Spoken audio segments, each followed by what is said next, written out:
3, 2, 1. Well, hello, folks. My name's Roger Green, and I'm located in New York. And we have Dan Winter and Inga Bylinkina and Letha Hadady, Paul Harris and Callie with us today.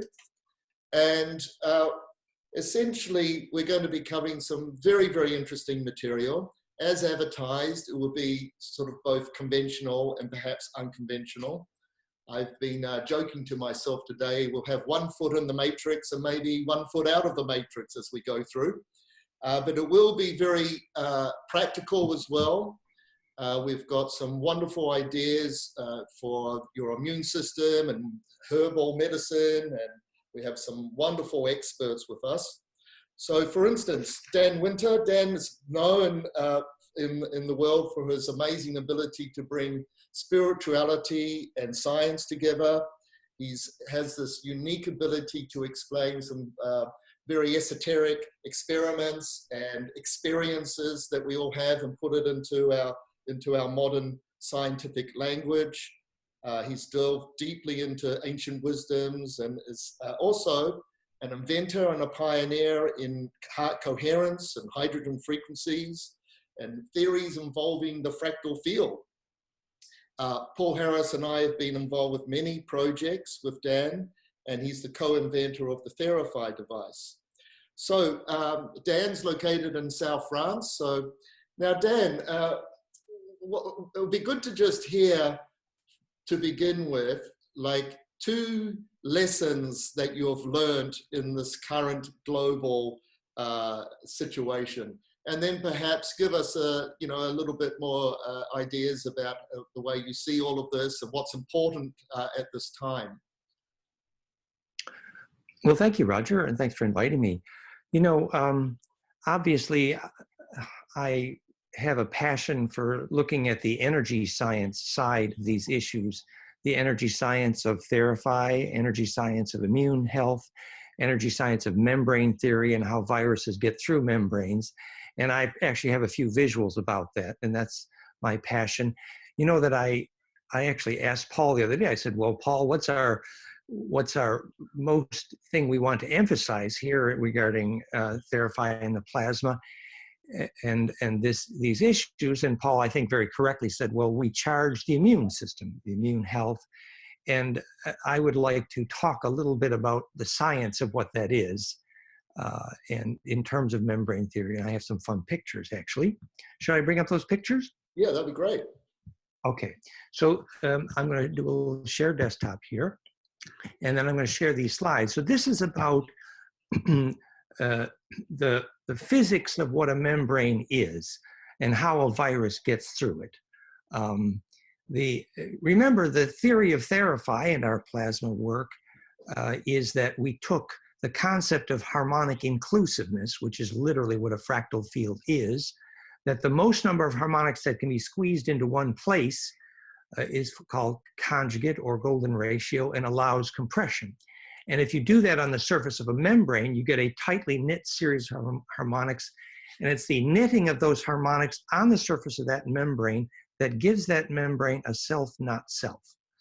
And this picture shows, metaphorically, the geometry of viruses is in fact, in many cases, even looks platonic, as I think the corona one does as well. And whether the virus gets through that membrane is the more than metaphor for lock and key, where the lock is how many harmonics is how many tumblers are in the lock.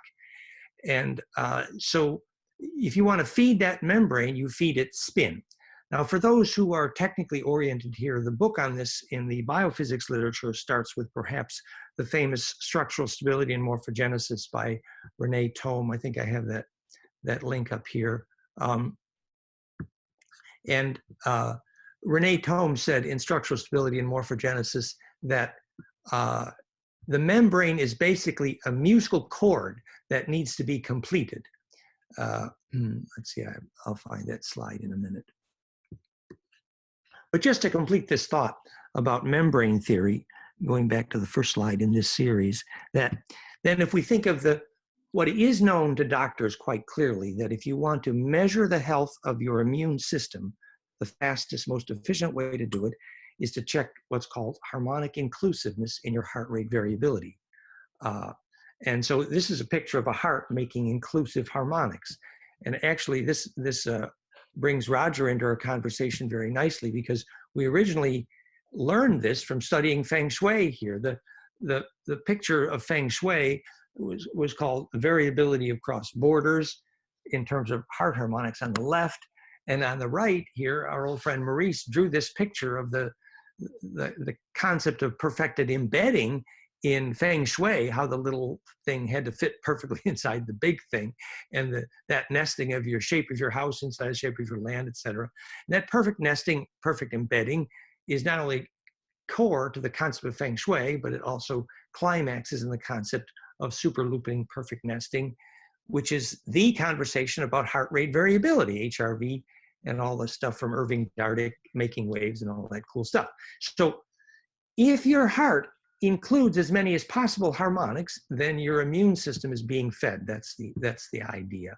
So, and that cascade of heart harmonics then can proceed down, if the cascade has good ratio, down to a still point, down to Planck, and feed spin at the primal level.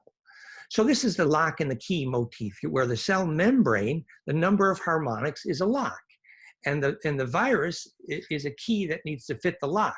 Now, if there's lots of harmonics, which is to say contiguity of folded surface on that membrane, which is what structural stability and morphogenesis was about, that means you have more immune health. Another way of looking at that is, you know that a cell is sick if it's spherical, because it has very few harmonics on the surface. Whereas if it has lots and lots of foldedness, like your brain surface, then you know you're pretty smart. So the more folds, the more harmonic inclusiveness. And this has been called soap bubble theory. You know, popping the bubble is literally what the virus has to do to get the key in the lock, is to embed in the soap bubble, to embed in the spin. So obviously the harmonics of the virus have to do with whether it gets a yes or no as it gets the gate in the lock of the harmonics of the cell membrane. And there's lots of pictures. We used to do lectures on this for years. And this has to do then with how that harmonic inclusiveness relates to Kundalini bliss and spiritual experiences. And that's another subject, but you kind of know we've been talking about that for years. And just finally here, here is a picture on the right of the Macha Mandir, the most famous cathedral, sacred temple at Aurobindo in India. And note that it literally is simply the picture of a virus on bottom right. And we say ex-cathedral, catheter, or access to the blood, because the bottom part of the virus is literally a screw that needs to embed itself in the membrane. And so whether it has access to the membrane is determined by whether that membrane has spin at all the different harmonics, and therefore there's tumblers in the lock.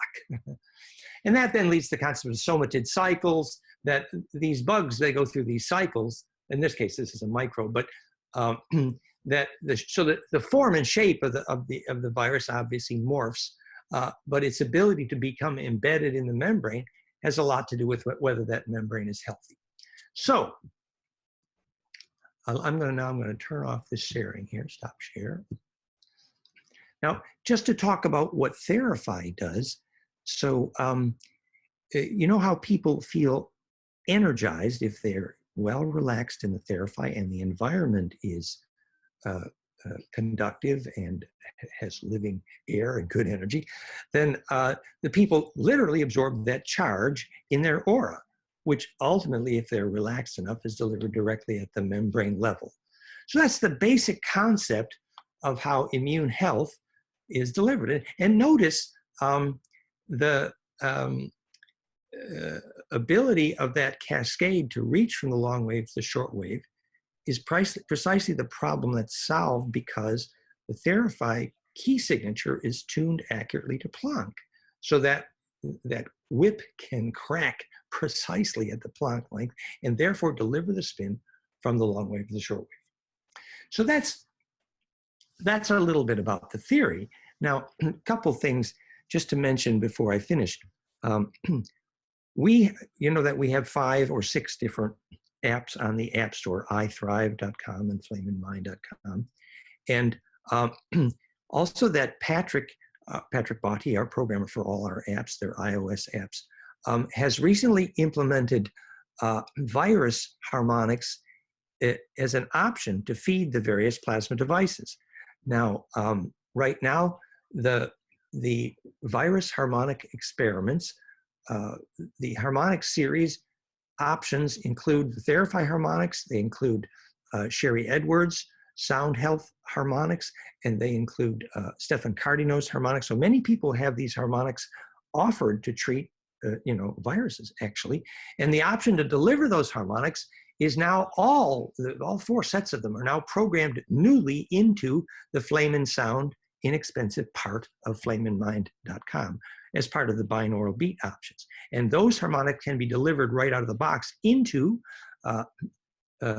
the QUANTAPHI, which Paul invented, and you can read about it at theraphi.net, and also at plasmafire.com and 5vibes.com. So there's 4 different devices, and Paul is testing, hopefully we'll mention that later, options to deliver that at much higher power into THERAPHI as well. I would mention that Shelley Evans, actually in Calgary THERAPHI Center, has said that even so, she's been achieving good remote healing work with these things, but that even the original THERAPHI harmonics are sometimes best for this. Note that many of the THERAPHI centers have said that things like viral colds, in many cases, have been helped in anecdotal reports with THERAPHI. So there is some background for this. Obviously, we're polling our centers now and hope to have more input on this. Now, just an appendix here, Roger. Our group in Thailand sent a series. Let me see if I can put this up on the desktop too here. Just one second. Sent a series of their thought of the Chinese herbs, actually. Let's see here. So if I put this up here, it's over here. So these were the Chinese herbs, actually from Thailand. Jantalela, Nawagat, Harak, and Apaisali. And we'll have more information up on these. And he says that this is a 5-root medicine approach. We're going to assemble these and share this info, but the Thailand group has actually prescribed their suggestions here. And incidentally, the India group has a powerful herbal that's been used for virals called ACT-RX, and you can research it. It's already approved by the Indian version of FDA, which they're now testing for the virus. And others of our group are, of course, into the rosemary essences and the oregano. I happen to have one right here. So what we'll do, Dan, just so folks will know, that I'll get you to compile that in an email to me, plus the references to the frequencies and the iThrive. And just so that everybody knows that you are receiving the recording. And when I send the email out with the recording, you don't have to worry about any of the references that are coming in from our panelists today. I will compile it all for you and any of the links that they mentioned. So don't worry about that now. What we could do, folks, I'm just thinking we might take some, there's a lot of information here. Some of it's new. If you do, rather than doing sort of questions at the very end where you're probably totally saturated, if you do have any questions directly for Dan right now, and plus just put them in the chat window and we can look at them right now. Plus our panelists, if you've got any questions and any comments, for Dan, you can just unmute yourself and get involved. So Dan, in a nutshell, like what would you suggest as some of the practical things for the heart rate variability? In a nutshell, what you're talking about is the human as a fractal of the universe that we live in. And a healthy heart is to be able to absorb as many frequencies as we possibly can. So when we've got a very diverse, healthy longevity diet, which is what we teach at the Academy of Healing Nutrition, and we're also getting in these polysaccharides, from the medicinal mushrooms that Inga and Letha are going to be talking about, and fresh air and the frequencies of nature and exercising well. Basically, we're creating more and more a broader range of frequencies in the heart chakra, and then that's radiating out and energizing our immune system. Is there practical ideas that you can give folks listening to achieve that? Well, yes, the breathing cues in the heart rate variability software, iThrive.com, are specifically how you replace the missing harmonic. And that is clear when you can fit those harmonics into your heart rate variability, and the breathing cues do that beautifully. There's a caduceus breath, for example. So the breathing cues would be one example. Another part of that, this is just a 1-minute postscript, if I may, Roger, Sure. that part of this we have been studying, of course, is the impact of electrosmog. Now, you know that there's been lots of discussion about seem to be a large correlation or some correlation between 5G rollouts, for example, on the Princess Cruise, and also the presence of Wi-Fi. And hospitals with strong Wi-Fi and 5G, we're believing probably correlate to higher death rates. And we studied that physics, and we actually have people on this now, technical people in Germany, how it is that the 5G could relate directly to the weakening of the immune system. And I know this is a very controversial subject. However, we studied 60 gig component may weaken the spin of the electron at the hemoglobin bond, preventing oxygenation of the cell. Notice that when people are sick, they go into the hospital, they can still walk. And then within 2 hours, the French article says, often they have to be on a ventilator. And they got in the hospital, which is thick with 5G and Wi-Fi. Now, there may be some evidence for that alone in the fact that there's new published articles that the Koreans are having success just with oxygen therapies for the coronavirus. So it has everything to do with oxygenation and the ability to breathe, obviously, but that oxygenation is directly affected by these electrosmogs. And the electrosmog is precisely the wrong harmonics for fractal harmonic inclusiveness. So again, we're studying that, and we think that, for example, if Johns Hopkins has the data already in their computer, they must morally publish whether or not hospitals with lots of 5G and Wi-Fi have higher death rates. Hello, let's ask that question. Yeah, good. Very good point, Dan. As you say, a controversial area. At the bottom line, we want, and we should be insisting on more testing with the 5G, which hasn't basically been done and has been rolling out everywhere, and at least getting some proper independent scientific testing about this issue. And it's like many other things in our society. It's suddenly it's thrown on us, and then we have to deal with the consequences. Now, because of time, I mean, Dan, I could speak to you for the next 3 hours. No, that's good. That's good. Thank you, Roger. But if you could hang in there, I know it's late in South France. Let's switch over to Inga. Inga, you could unmute yourself there. If you want, I can do it for you. I think you know how to do that. And so Inga is a faculty member of the Academy of Healing Nutrition.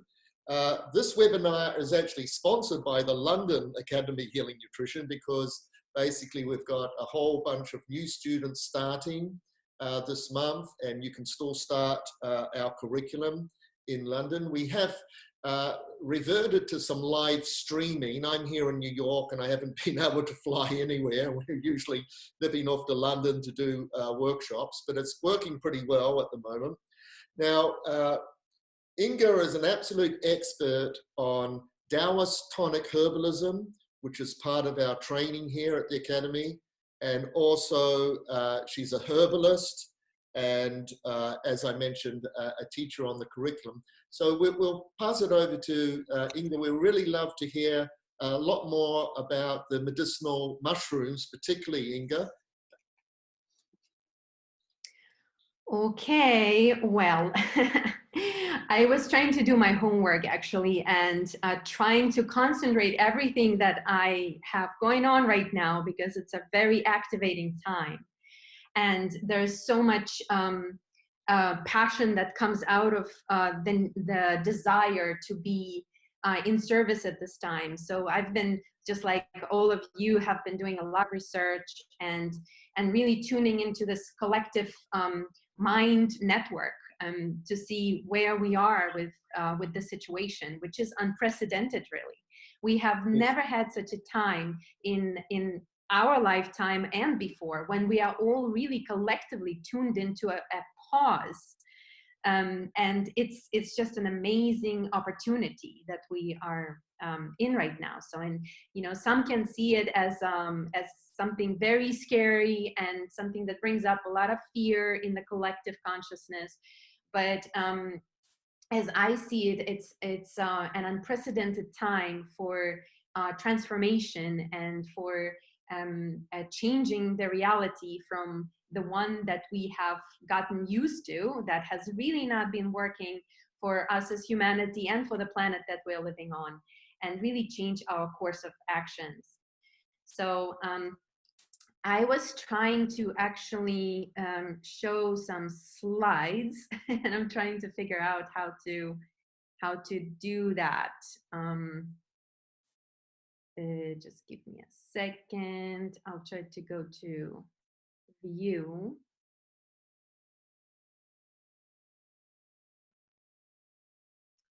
And then share my screen. I think there's a way to do that. Just give me 1 second.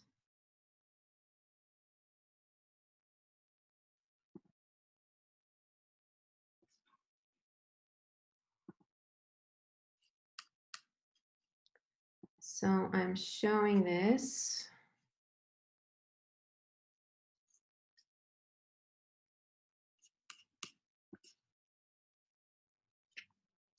And where's my presentation? Anyway, I don't see my presentation anymore. Can you actually see it?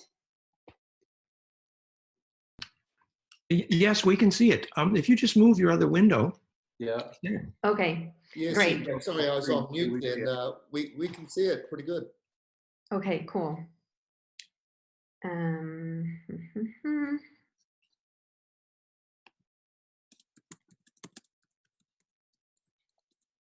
All right, maybe this is better.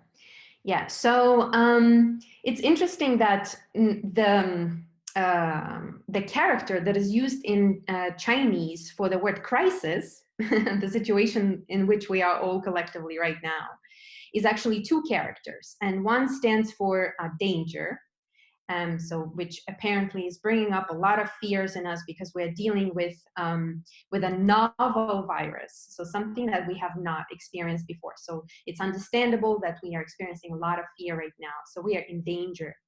And the other one is opportunity. So this is exactly what I started my my sharing with, that crisis can be viewed as a negative occurrence. However, if we really take time of this collective pause to reflect and to gather our resources and to go through the what I call the cycle of energy processing, then we all can come out with a new understanding and with new consciousness, and we can herald that new age that we all have been waiting for.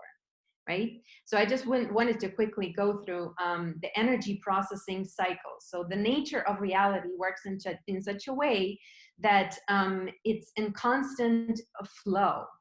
And we cannot rely on old foundations. Say we have discovered something that works for us, say for our lifestyle or in our diet or in our belief system. However, because of this nature of the constant flow of reality, something always happens that tips that balance off, and life goes on. And sometimes the circumstances in our life are bringing strong energies, and they're activating us to really pay attention. Yeah, so right now we are, you know, especially starting with a couple weeks ago, when the attention was strongly brought to the issue of pandemic, when it was announced by WHO, we all acutely became aware of the issue. So whereas before there were just pockets here and there, China, Korea, starting then later with Italy and Iran. So now we are all collectively aware of what we are dealing with right now. So now from activation, we have moved into the cycle of chaos. Yeah, so we are in this state of overwhelm. We are trying to scramble for resources. Our old systems are falling apart. We are trying to learn about this virus, and we are trying to find solutions, working out a vaccine, tracking the process of this issue. So we are at a turning point right now. Yeah. So, and every chaos brings an opportunity. So when we settle from the cycle of, from the phase of chaos, we move on into the circulation. So this is where we really start resourcing and reorganizing, and we calm down and our energy starts to level out. So we are in the transformation stage. So that's what is to come. And it's going to take a few more months maybe of chaos and being in the circulation stage. After that comes the integration stage. So this is where we develop new patterns of behavior and thought. And I think this is the important part that we all need to really contribute to collectively. Because what I have been noticing, so one of the lessons that I'm gaining from our collective reaction is that we have been, for the longest of time, living the mindset of reacting to adverse situations. So we usually don't develop preparedness or intuition to prepare for extreme circumstances like, say, this one. So everything that we do is always reactive. So just interestingly, yeah, so how we, it's the same with the collective as with our own health, for example. Yeah, so if I fast forward a little bit into the next slide, the big picture and the nature of balance. In traditional Chinese medicine, which also another beautiful gift of this time right now, much of the attention is now brought to China, as it's been claimed as the source of this virus. And China is the country that is home to traditional Chinese medicine, which is over 1,000 years old. And it's based on the principles of embracing nature as our main teacher. So in Chinese medicine, there are 3 levels of healthcare. Yeah, so these are some of the differences between approaching health and approaching crisis in Eastern medicine and Eastern understanding and our Western medical thought. So there are 3 levels of care in Chinese medicine. The first one is palliative, and this is where we treat diseases, we treat symptoms, we address them after the disease has already manifested in the body. So this is that reactive situation. And our whole Western medical system, with its emergency rooms, with its hospitals and surgeries, are basically that acute level of treatment of something that has already become in distress, out of balance in the body. So the second level of healthcare is prevention. So this is something that we kind of start getting a little bit more into, and more people are starting to talk about it, how to take proactive measures to prevent disease in the first place, right? So a lot of us are talking about this right now. So if you tune into the social media, there are a lot of webinars, there's a lot of information that comes out about build your immune system, take care of your immune system now, because there's this enemy that is coming, this virus that we don't know anything about. Start building your immune system now. Yeah, so this is prevention. And yet, there is another level of healthcare that we are often totally not attuned into and not familiar with. And that is the level of cultivating radiant health. So this is the level of consciousness. This is the level of awareness and working with our inner strengths and understanding our weaknesses, so that we can build a strong foundation of health before diseases start to manifest in our body. So this is where we start thinking about our lifestyle, how we can build long-term immunity and adaptability. Yeah, so this is a term that is now also starting to make cycles. I'm just gonna skip quickly through, no, I want to touch a little bit on this. So within Chinese medicine, there's also a Taoist tradition, which is concerned all about this cultivation of radiant health, where they also call this health beyond danger, right? And Earth is a dangerous place, and there are so many unknown factors that generate feelings of fear and anxiety over our well-being and our future and the future of our children. So it's natural that we, when we meet something in the unknown, we lose our balance. We fall into the stage of chaos in our energy processing. Instead of being reactive, we start cultivating the proactive mindset. And we start really with our lifestyle, with looking at all the aspects of our, yeah, so there are so many unknowns in our life that we need to start really thinking through what can we rely on. What are some of the things that we can have as pillars in our life?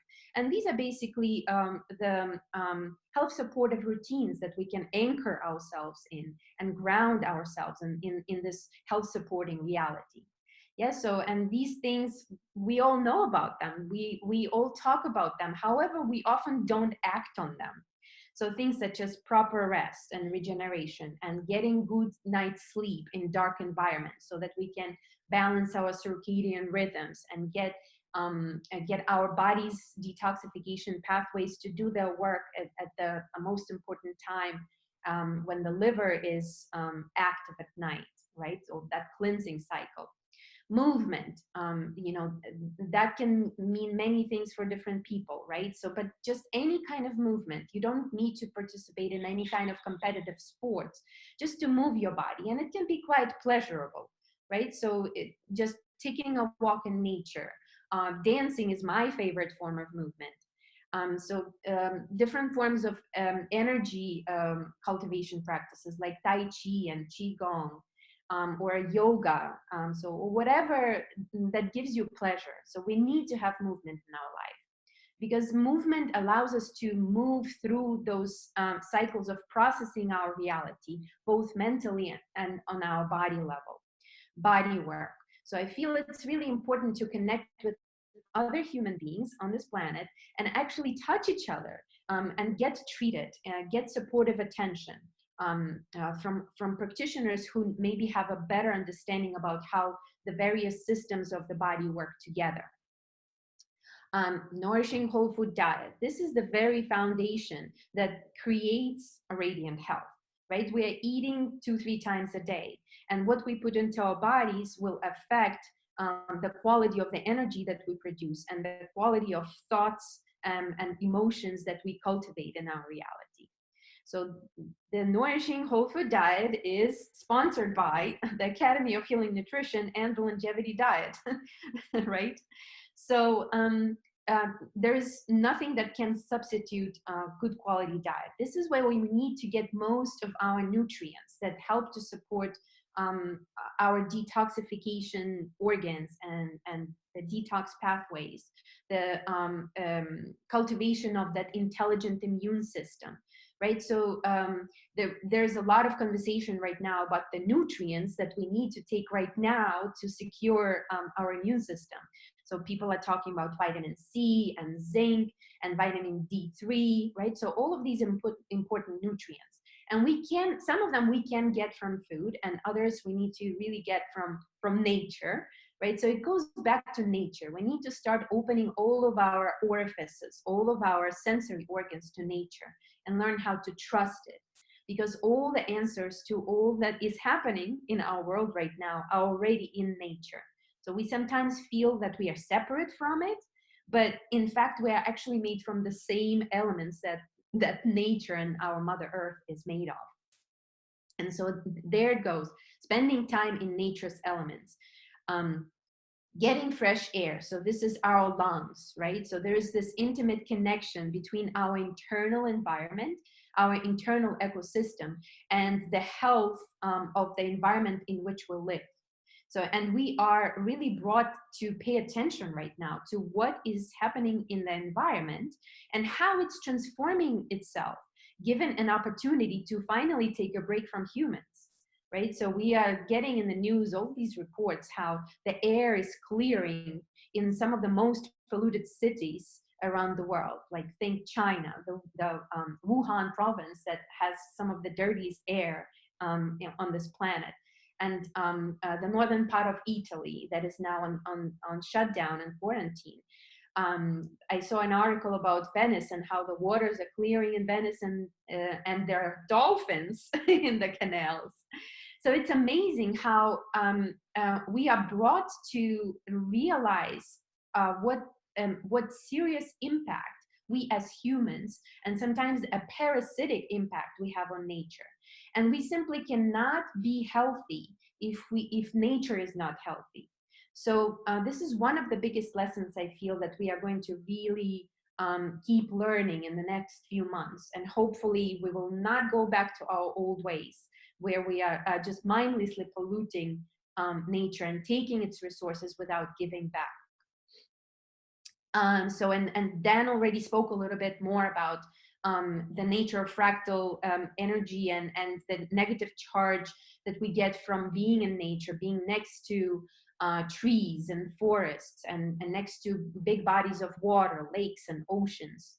And being exposed to the sun. So we are creating our own vitamin D in our skin when we take in the energy of the sun.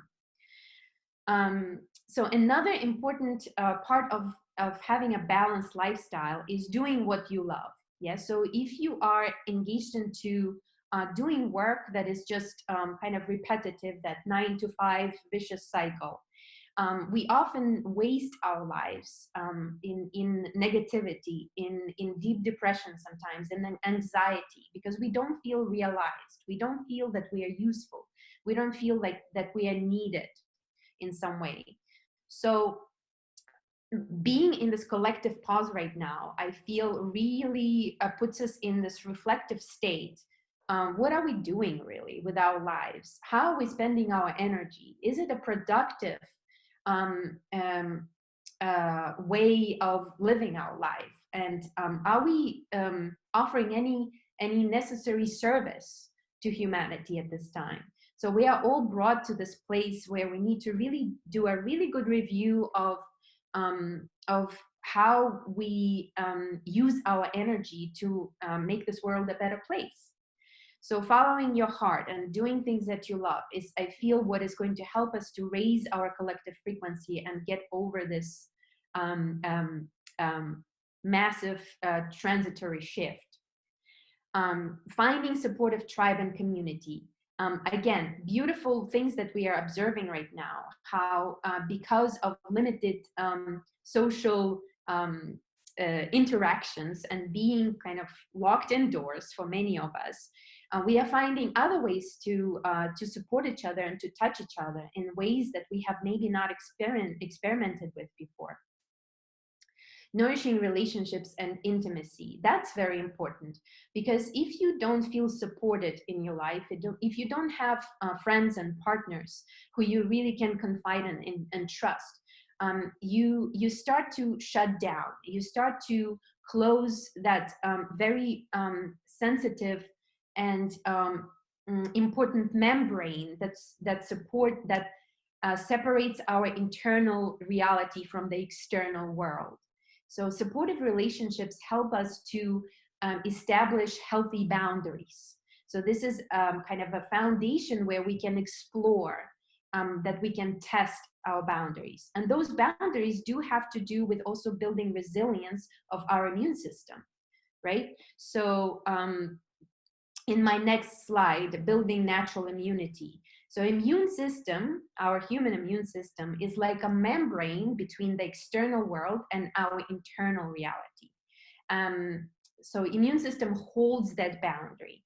And that boundary, we can say, is touching, is in the skin. It's the layer of the body that is in direct contact with the outside. And skin is a very interesting organ. It's one of the biggest organs. It's our main organ that touches the reality outside. And in Chinese medicine, we have a concept of Wei Qi, which is our peripheral immune system. So, or they also call it the surface immune system. So this is the immune system that keeps that is in charge of the function of opening and closing of the pores and protecting us from external pathogens, from the incoming energetic influences of wind and heat and cold. So this is our main protective membrane, and we need to take care of it. So when we talk about skin, it's important to mention all the chemicals that we put on our skin through skincare, through bathing in water that is chlorinated and full of fluoride, right? So skin is an important layer, and we often don't think about, you know, skin and immune system connection, but it's a very important part right there. So respiratory system and mucous membrane. So we are all aware of this part right now because the virus really draws our attention to what's happening in the lungs with this pneumonia, damp kind of a condition, energetic condition. Stomach acid. So there is this relation between our digestion and digestive system is rather complex, right? So it starts in the mouth, and then it continues through our stomach, and the acids in the stomach and the spleen and the liver. So all of our internal organs, they sort of participate in the digestive function. They help us to digest our external reality, to process outside nature. And then we also have the immune cells, the very specific immune cells. So this is our armory, the arsenal that we have with T cells, with killer cells, right? And all the other aspects of the immune system that is produced in different parts of our body. And then we have our microbiome, which brings a lot of attention to the state of our gut health. And there's a lot of conversation right now around microbiome, or basically that beneficial flora that we need to cultivate in our digestive tract, because it basically comprises 70% or around 70% of our immune system. So I'm sure that someone was going to touch on that. I saw that that was in the plan. So I'm not going to go right too deep into that, but that's a very important aspect of our immune system. But we also need to have an understanding that immune system is rather complex, and it's not just about certain body functions, that it's a very integrated, interconnected a web that regulates our relationship with the outside reality. Yes, so all the different parts of our body and mind are involved in cultivating natural immunity. So when we talk about building immunity over a long term, so it's not something that you need to take care of once a year when we are going into the cold and flu season. It's something that we need to take care of on an ongoing basis, right? So something that we need to start with cultivating that lifestyle and making sure that our diet is supportive of our internal processes, and it feeds our passions. And it feeds the energies that we need to cultivate so that we can achieve our life purpose and be here with whatever it is that we are here to contribute to humanity.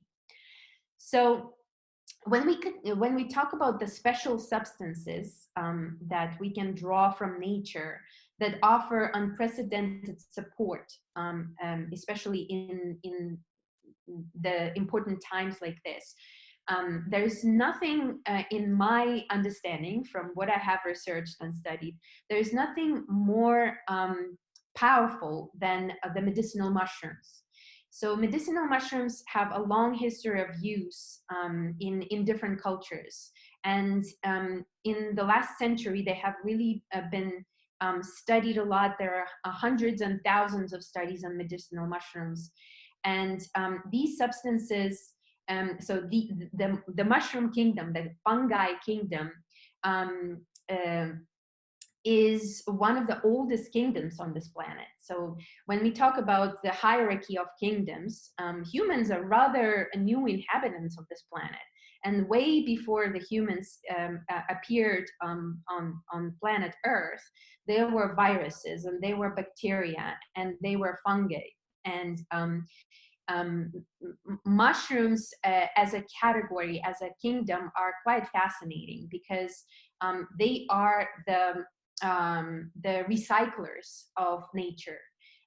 They take over the outlived dead materials like trees and plants, and then break them down into soil that has a potential to create new life.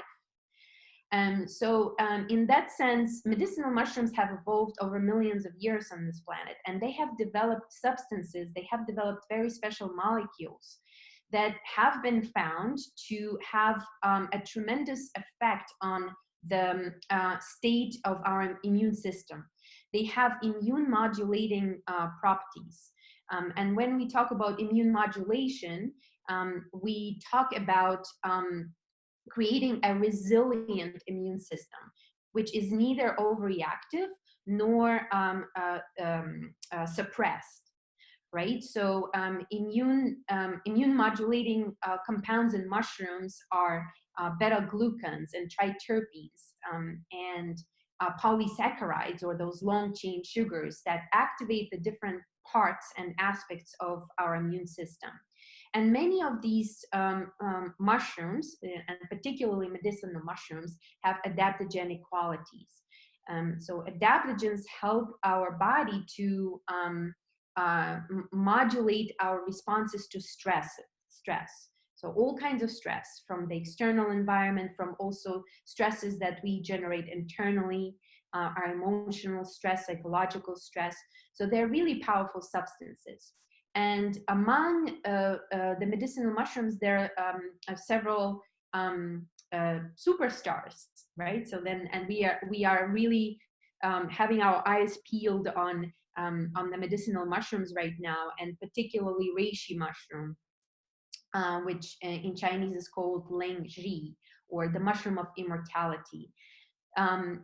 This mushroom can, besides the immune regulating, immune modulating support, can also offer us calm in times of the extreme stress. So they offer us this sense of upliftment and a mental perception shift that we really need right now. Reishi mushroom has been used in China for many thousands of years, and it has been viewed as a mushroom that has the ability to transform consciousness. So I feel like we all need a little bit of that right now. Chaga is another fascinating mushroom, and it's considered the king of medicinal mushrooms. It's a cellular protection extraordinaire, right? It's one of the richest in antioxidants substances on Earth. It has significant amounts of those immune potentiating polysaccharides and beta-glucans. So this mushroom has been used traditionally in Russia, and there's been a lot of research and studies in connection with cancers and all the different kinds of cancers. So it's been found a powerful protection for our immune system in general. Turkey tail is another superstar when it comes to immune system support. It's actually very common. It has very strong antiviral and antibacterial properties. This mushroom can be found in many forests. It usually grows on old tree logs that have fallen on the ground. So you can, both buy it in a supplement form, but you can also really venture into the woods and pick your own turkey tail mushrooms, and then can make powerful medicine through both decoctions and alcohol extractions. Cordyceps, I haven't spelled this correctly. It needs an O after a C. So cordyceps is a caterpillar mushroom that has been used again in Chinese medicine for thousands of years. It has powerful effects on the immune system, but also can nourish our foundational life force. So it's often used as a sexual tonic. It helps to build our power, our internal power. Agaricus blacea is another mushroom that originates from Brazil, where they call it the divine mushroom, which is a very gentle tonic, can be used daily without side effects. So many of these medicinal mushrooms can be employed as a daily immune system cultivation tonic. We also have some medicinal mushrooms that can be used in food, in making our daily dishes. Things like maitake and shiitake, also oyster mushrooms. Lion's mane is another delicious mushrooms that we can incorporate into our soups and stir fries. So there's a whole range of these medicinal mushroom foods that are absolutely necessary in this time of change. A few other herbs that I want to quickly touch upon, and I'm sure that I think Letha was going to touch upon astragalus and maybe a few others. So these are some of my favorites. Astragalus is considered the great protector herb in Chinese medicine. It's unsurpassed in its ability to build strong peripheral immune system, or Wei Qi. It's also really good for the digestive system, and there is now this connection that they discovered between the vulnerability to coronavirus in people with digestive issues. So when you start taking care of your digestive system, you need to start taking care of that middle, the stomach and the spleen in Chinese medicine. And astragalus is one of the best herbs for nourishing that earth element middle digestive system. Gynostema is another powerful herb. It's called the magic grass in Chinese medicine. It has gepennosides, which again activate our immune system, and it's considered an adaptogen. So it helps to regulate our metabolism, our immune function, helps to correct weight imbalance, and also supports energy production. Very approachable, very easy to use herb. You can use it in making teas. You can use it in adding to your food and soups. It has a very mild taste, so something to really look into. Another name for gynostema is Zhao Gulan. So you may find it by this name on some online resources. Hashawu, so Hashawu is one of my personal favorites for long-term cultivation of energy that allows us to rebuild our body and grow new cells and ensure longevity and ensure that no disease has place in this precious temple of our body. Interestingly, also, this herb is very high in zinc, which is one of the nutrients that we all need right now to protect ourselves from the virus. Licorice. So licorice can be used both as a preventive and also as an assistant in treating lung infections. So it's called the great harmonizer. So it helps to lubricate the lungs, soothe digestive organs, helps to detoxify the liver, very mild demulcent action on the body. And it's also an adaptogen. Some of the Western herbs that I like to use as long-term tonics, which are very safe to use daily. Nettles, and many of us are familiar with it or at least heard about it. Red clover, very rich in nutrients and helps to balance the hormonal system. Purslane is an interesting one. It's one of the richest sources of omega-3 of the vegetarian kingdom. So all of these are mineral-rich tonics, and we need minerals to regulate our immune function. Berries such as Schisandra, elderberry, goji, and some of the vitamin C rich berries like camel from the South America, and amla from the Indian continent, acerola cherry, and rose hips. So integrating berries into your daily health supportive routines is vitally important. So Schisandra and goji are my go-to. I use them daily. I also love amla. So amla is a known rejuvenative in Ayurvedic medicine. It's one of the components of a formula that is called Triphala, which is considered actually an adaptogenic formula. It helps to regulate our immune system and cleanse the digestive tract. So it's a very mild detoxifying formulation. Spices such as cinnamon and turmeric and ginger, very easy to incorporate into our daily routines with food and tonics. And we talk about all of these in our Academy of Healing Nutrition training, which maybe Roger could mention a little bit later. I don't want to take any further time. Perhaps there will be more questions that I will be happy to address. So without further ado, I'm going to hand it back to Roger, and I hope some of you on the panel may develop more on maybe some concepts that you also wanted to explore, the ones that I mentioned from. Well, thank you, Inga. You're amazing. You just covered so much material there. It's incredible. I'd just like to mention, folks, that I also did a webinar last week.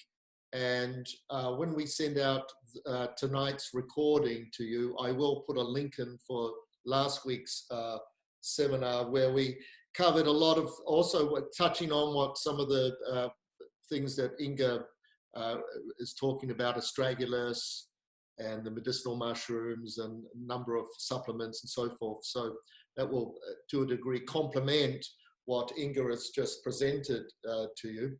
So Inga, that's incredible.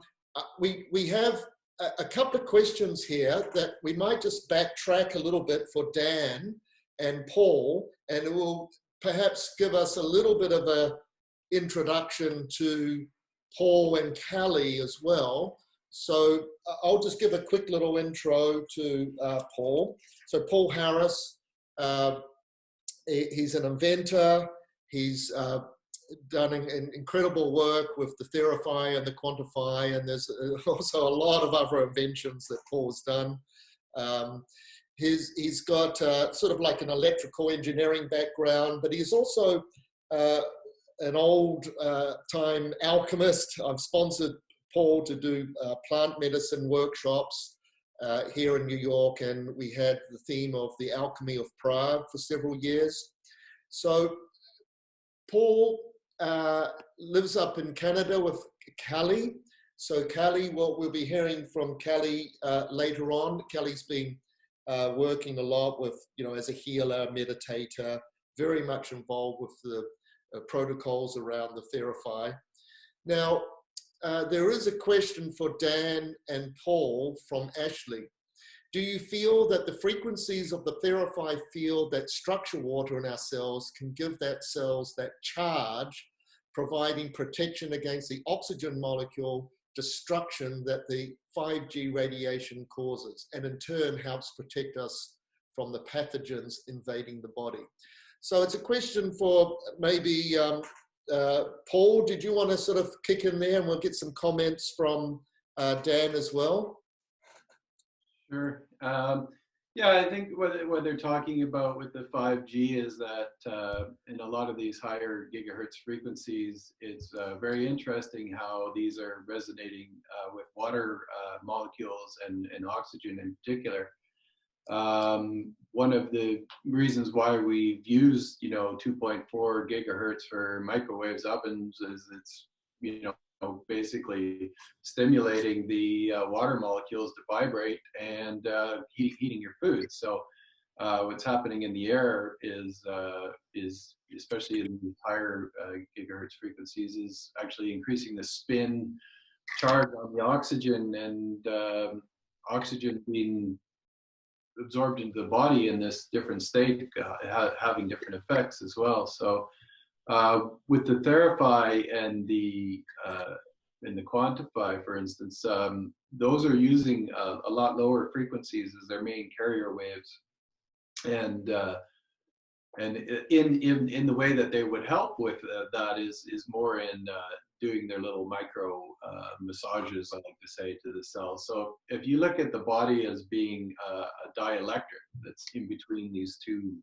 polar tubes, in this case with the THERAPHI, you have this different densities of material in the body. So that's why I like to call it like a non-linear dielectric. So you have all these different resonance patterns between all the cells in the body. And yeah, as Dan brought up a really important point with the membranes and how all these interactions are going, they're all being stimulated to increase the efficacy of the cells, to increase the cellular respiration and elimination of waste and these kind of things. So yeah, definitely there's a good balancing impact by utilizing these lower frequency cascade of harmonics than these highly charged microwave high frequencies as well.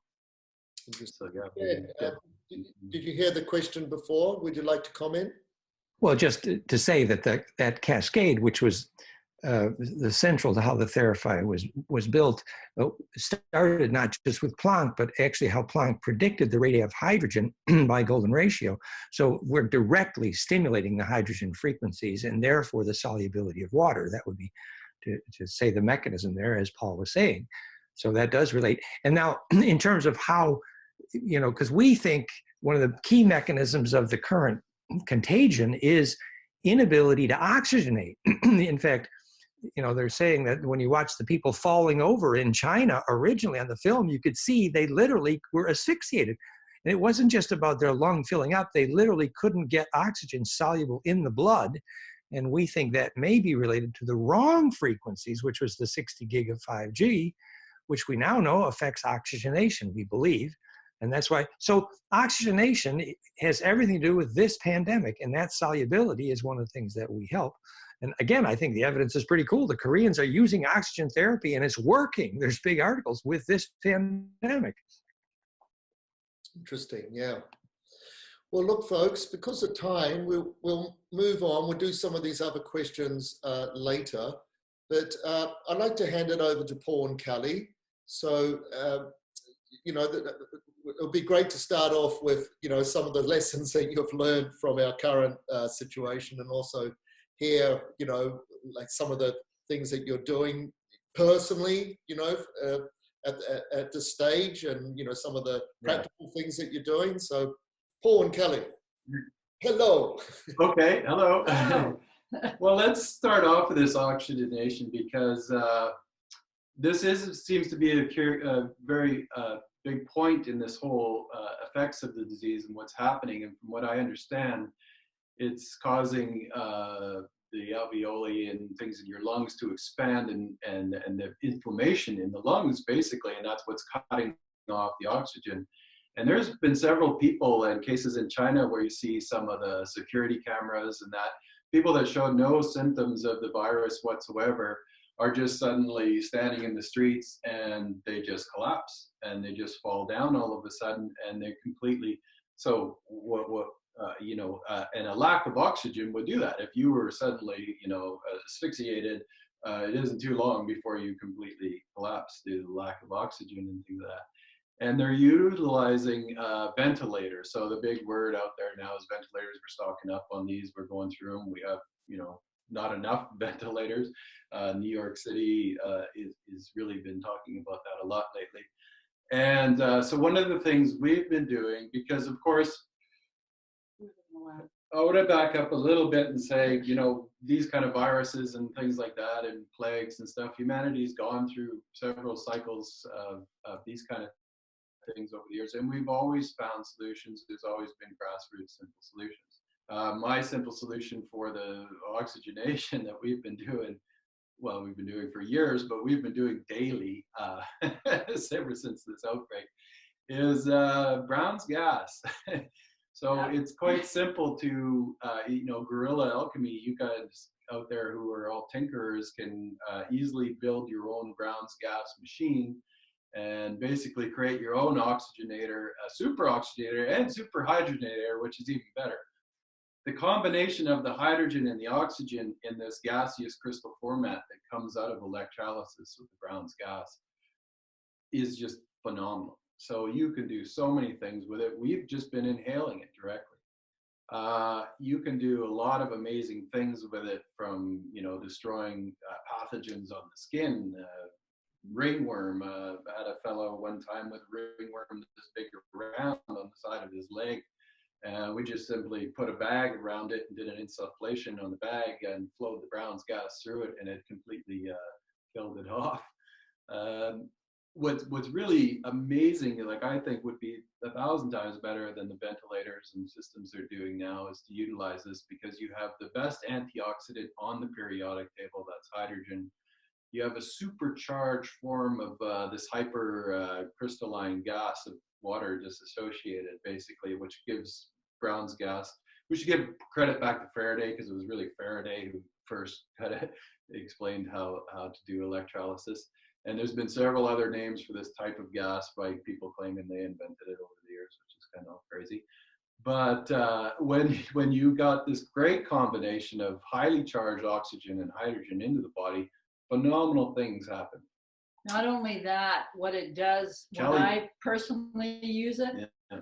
It allows for the expansion deep within the lungs. Like when you breathe it in, I just put it, breathe deep. It's like my lungs expand even further than any other time that I can recall. So there's this even like it goes way out, and my ability to hold breath went like 50% more. So you see it, you feel it. And I do it both up the nose and all the orifices, up the brain stem, yeah, through the eyes, everything that has, you know, the skin, everywhere. It just goes in deep. Well, you got to realize that the hydrogen itself is such a small, it's the smallest element on the periodic table. When you hold your hand up, for instance, like this, and you're shooting the gas against your hand, literally the hydrogen is going straight through your hand and coming out your side. It really gets captured inside the body. There's no studies on this. It really needs to be investigated. Because I think what's happening is they're recombining inside the body, releasing the charge. If you think about the amount, you use a lot of current in this electrolysis process. So the amount of energy that you put in to breaking those bonds in the water molecule is all contained in that gas. And when those recombine back into water and do all the other things that hydrogen and oxygen do in the body, which is a lot, it's combining back and then releasing that energy. So suddenly you're supercharged from this as well. And we've been doing Wim Hof kind of techniques for many years. And when Callie was doing the deep breaths the other day, and she said, hey, why don't I just try holding it and see what happens? So in this process, you basically breathe deeply, exhale, and then hold it. And she went for a record long one, more than we were even practicing with all the Wim Hof for years. So she broke a record just on one breath of the gas. So that's the oxygen side of things. Another interesting thing is that they're not talking about a lot is all these other different symptoms. From what we're gathering, there are, you know, loss of taste, loss of smell, muted hearing, these kind of things. So what's happening with this virus is it's attacking the nerve system around these areas and in your face and that. The virus, according to the last count I saw, is mutated into about 95 different, you know, mutations of it. It's not as respiratory intensive now. It seems to be just gathering in the nasal passages and the throat. Therefore, they're really easy to affect, to be able to target those areas with a lot of things. And so what I really wanted to talk about today was like our go-to bag. What are we doing? What's our little thing that we don't leave home without? And what are we doing every day? The Brown's gas is one of them. You know, it's a little bit more technical for people to be able to do that, but if you're capable of doing that, you can. And you'll let them know and how to do that. Hey, we can send you some links. We'll add in there how to build your own Brown's gas machine, because you can literally walk down to the hardware store and the dollar store and pick up a few things and build one yourself. So some of the things that we're just taking out on the in our pockets, basically on a daily basis, are a lot of essential oils. There, you know, plants and especially in the volatile compounds that are in the plants, all the terpenes and essential oils, basically, and the sulfurs we say in alchemy. These things are all super antiviral, antibacterial, and we've known this for so long. And it's ridiculous how in this thing they're telling everybody run out and buy these, you know, chlorine white things to sanitize everything and do all this. First off, let's get it straight that these kind of viruses only go in like a wet droplet. So the only way you're really going to get it, you're not going to get it by standing in a field, breathing the air, doing all these things or touching. People have to literally like cough on something, and then the moisture from the saliva and whatever comes out of the fluids, the bacteria or the virus is going to live in there. And that's how, and then you have to actually come in direct contact with that, touch it, and then consume it in order to get it into you. So other than that, that's why they're doing this distancing thing and stuff like that. You're pretty good. And you're even better if you create a shield around yourself. You want to talk about a force field. So Callie's made up this blend of what's called thieves oil. And she can tell you a little bit about what's in it. And these are basically a combination of essential oils. Yeah, so it's, I mean, I can always just post this, but yeah. It's basically, this is what I've been carrying with me for 20 years. Every time I travel, it's in my backpack. It's with me all the time. I use it on the plane. I use it wherever I go, on my hands, my face. I mean, it's safe. And it's just, very quickly, it's distilled water, and it's so many drops of lemon, cinnamon, cloves, thyme, oregano, Raven Sarah, and you just put all these together with an emulsifier, and it's like a thieves. You can buy thieves oil, but if you want to do your own, that's what this is.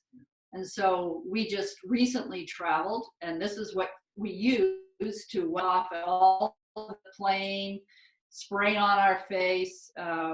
It's just something you should have with you every time you travel, no matter where you go, and now just going out in public. It's great if you have a mustache or whatever, you can just simply spray it on and then it kind of comes off. But even when you're on the plane, you do a little wipe on around your face, and it prevents a shield. You remember the picture that you saw of the old doctors in the times of the plague. Plague was created by bacteria, but they had similar things where it became a massive outbreak and everybody was exposed to it. And the classic picture of the doctor that has like the beak on there, that beak was basically like a little cage they built around their mouth. They stuffed some aromatic herbs in there and they soaked them with the oils. This happened in France. They were the oil distillers. They understood this. They knew this. The way the thieves oil came about was actually during that time when everybody was lying dead with the plague.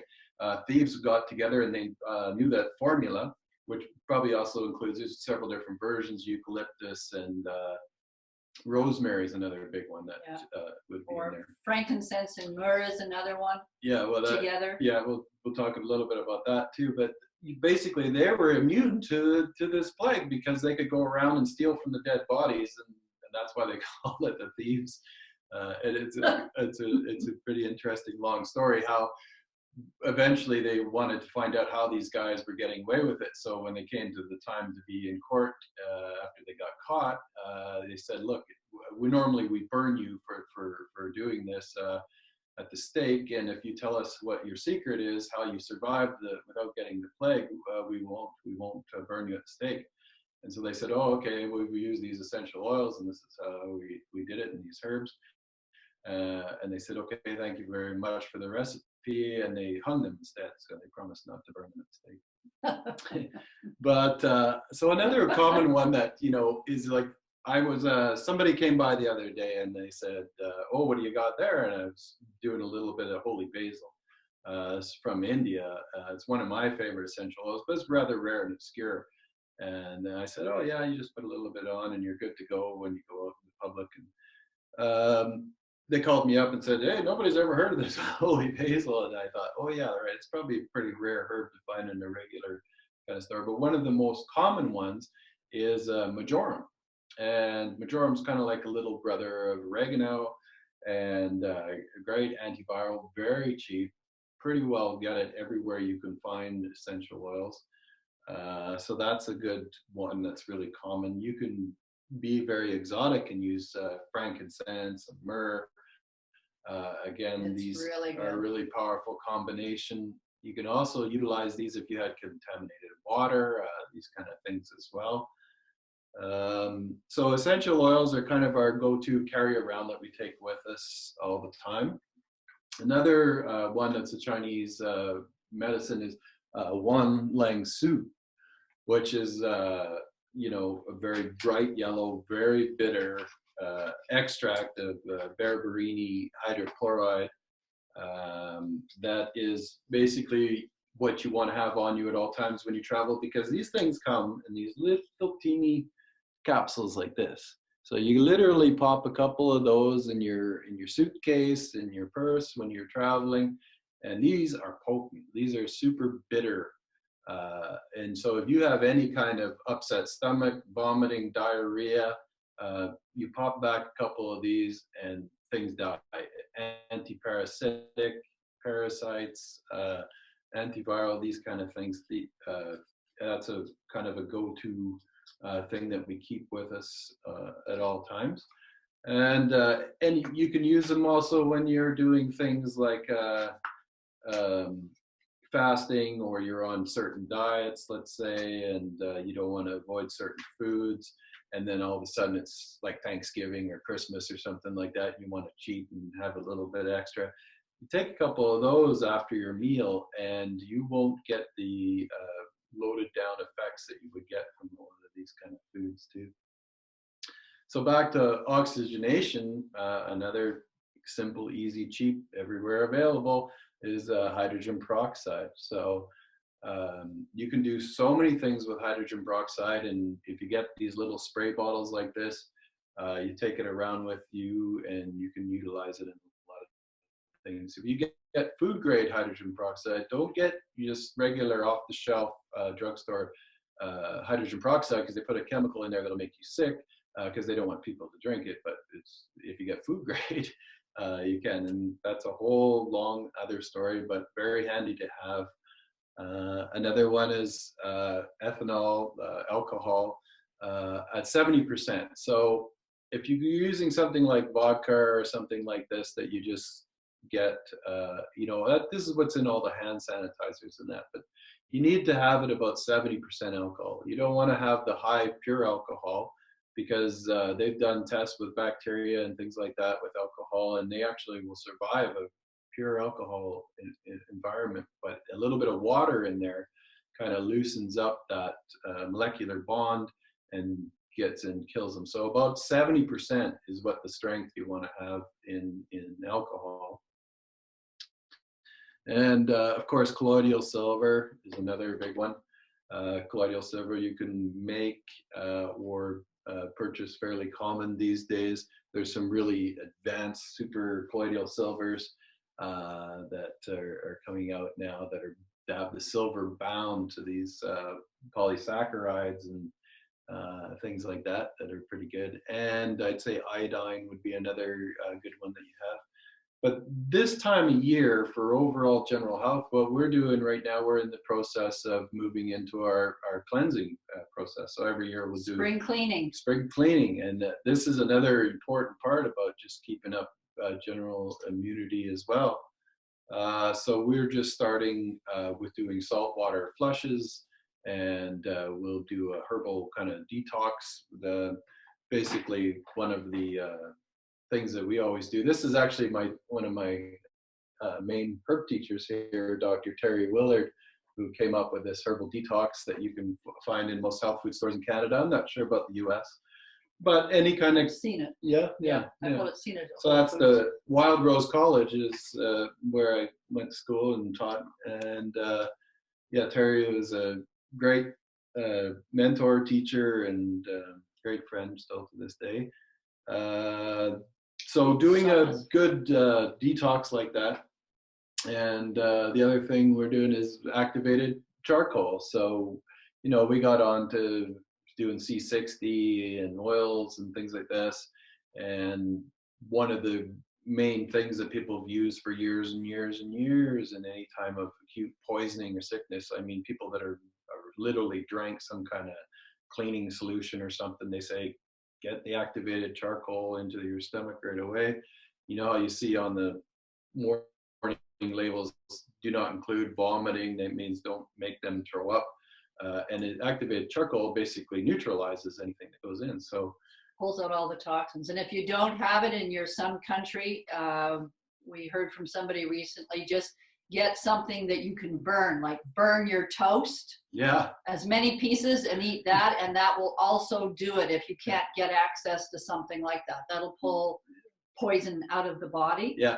Guerrilla alchemy, you want to make alchemy always. Just put a piece of bread in your toaster and burn toast the heck out of it. Your back and you're good to go. Yeah. And then there's some amazing properties that we're just on the brink of discovering, the nanostructures of carbon that are, there's so many different molecular bonds that come through. It's not just, you know, C60, there's a whole array of them, and they're all kind of unique and very powerful in that way. So with the activated charcoal, you're getting everything. You're getting like graphene, and you're getting sp1s and sp2s and carbon nanotubes, the buckyballs like the C60, and all the other different fullerenes, which are, there are many of them. They're all beautiful geometries, of course. And we're also doing added saunas. We're doing saunas more often during the week. Heat. The heat part. Heat is another big one. So these viruses, you know, coronaviruses, we get, well, okay, they're disabled by heat. And if they're out, okay, you know how I was saying how it's transmissible by somebody coughing on something and then you touching it later. Well, if it's in a cold, dark place and they cough on something that you touched, those viruses can stay on that surface for up to 72 hours. But if this is out in on a car door handle in the parking lot when the sun's coming down, it's literally going to last, you know, seconds to minutes, or, you know, when there's a UV light destroys these things. That's another big part of it you can use. UV, ozone, super oxygenating ozone, and using it in your house, in your space, having ozone and ionization in your air, again, completely clear out. We've been running ours more frequently. Yeah, we run, you know, a basic ozonator in the house and negative ion generator. Negative ions basically fill the air and give weight to dust particles. Dust particles are just everywhere floating around. Viruses can attach to dust particle, a bit of moisture, and stay on that dust particle. And that's mostly, you know, in the air. When someone coughs in the air and you breathe it in, that's how it gets into the lungs. So what you can do is do a lot of heating, because these things all grow in the nasal cavities is where they all sort of start. You know, you get that first tingle in the back of your throat is usually your first sign. The other one is paying attention to your body, right? And this is what I do. If anytime I feel that in a general cold flu season or whatever, if I get that tingle in the back of the throat, instantly I'm on to any one or several of these kind of things. A couple inhalations of essential oils, a little shot of hydrogen peroxide, a squirt of silver in the throat, All these things have worked for me for years and years and years, and I've never really gotten past that tingly throat stage as far as sicknesses go. So with the heat, you can cook these viruses at a certain temperature threshold. Now it's debatable where that's at, about 133 degrees Fahrenheit it seems to be. So if you're in a really hot sauna, if you're in a dry sauna, it will kill off these things in infrared, heating up the nasal cavity. So one of the classic ones that your mother probably taught you is the old steaming the pot, and you can get exotic and put nice aromatic herbs in there and stuff, but boil water. If you haven't got all this fancy stuff, Put then the towel over your head, boil water, put it down, breathe in deep. breathe in deep, get that superheated steam in here. Heat the lungs, heat the nasal area, breathe in through the nose, breathe in through the mouth, both, not just one. Yeah. You want to kill up here, you want to get it deep into the lungs. Yeah.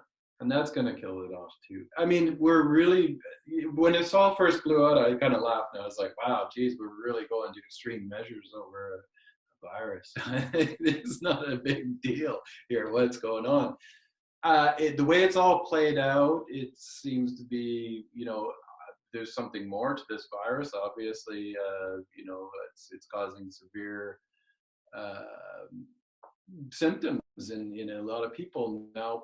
Probably, you know, as viruses go, I think that probably 60-70% of the population, if not already has it, are going to get it. And the fact is with any of these kind of things, if you have a weak immune system or you're very elderly and you're at towards the end stages of your life and your immune system is weakened as well by age, these kind of things can have an effect. All the stuff we just talked about will be very beneficial for all those people.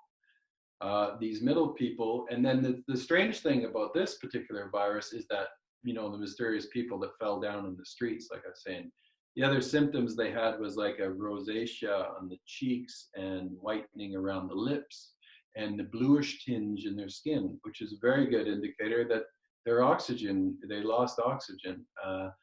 Losing oxygen. Yeah.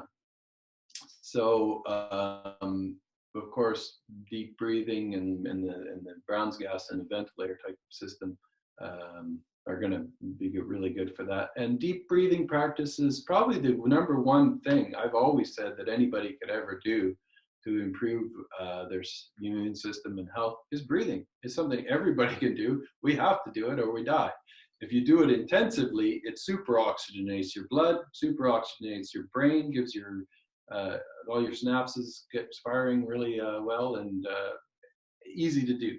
Just sit home. You're all at home. Here's the other part about this whole thing.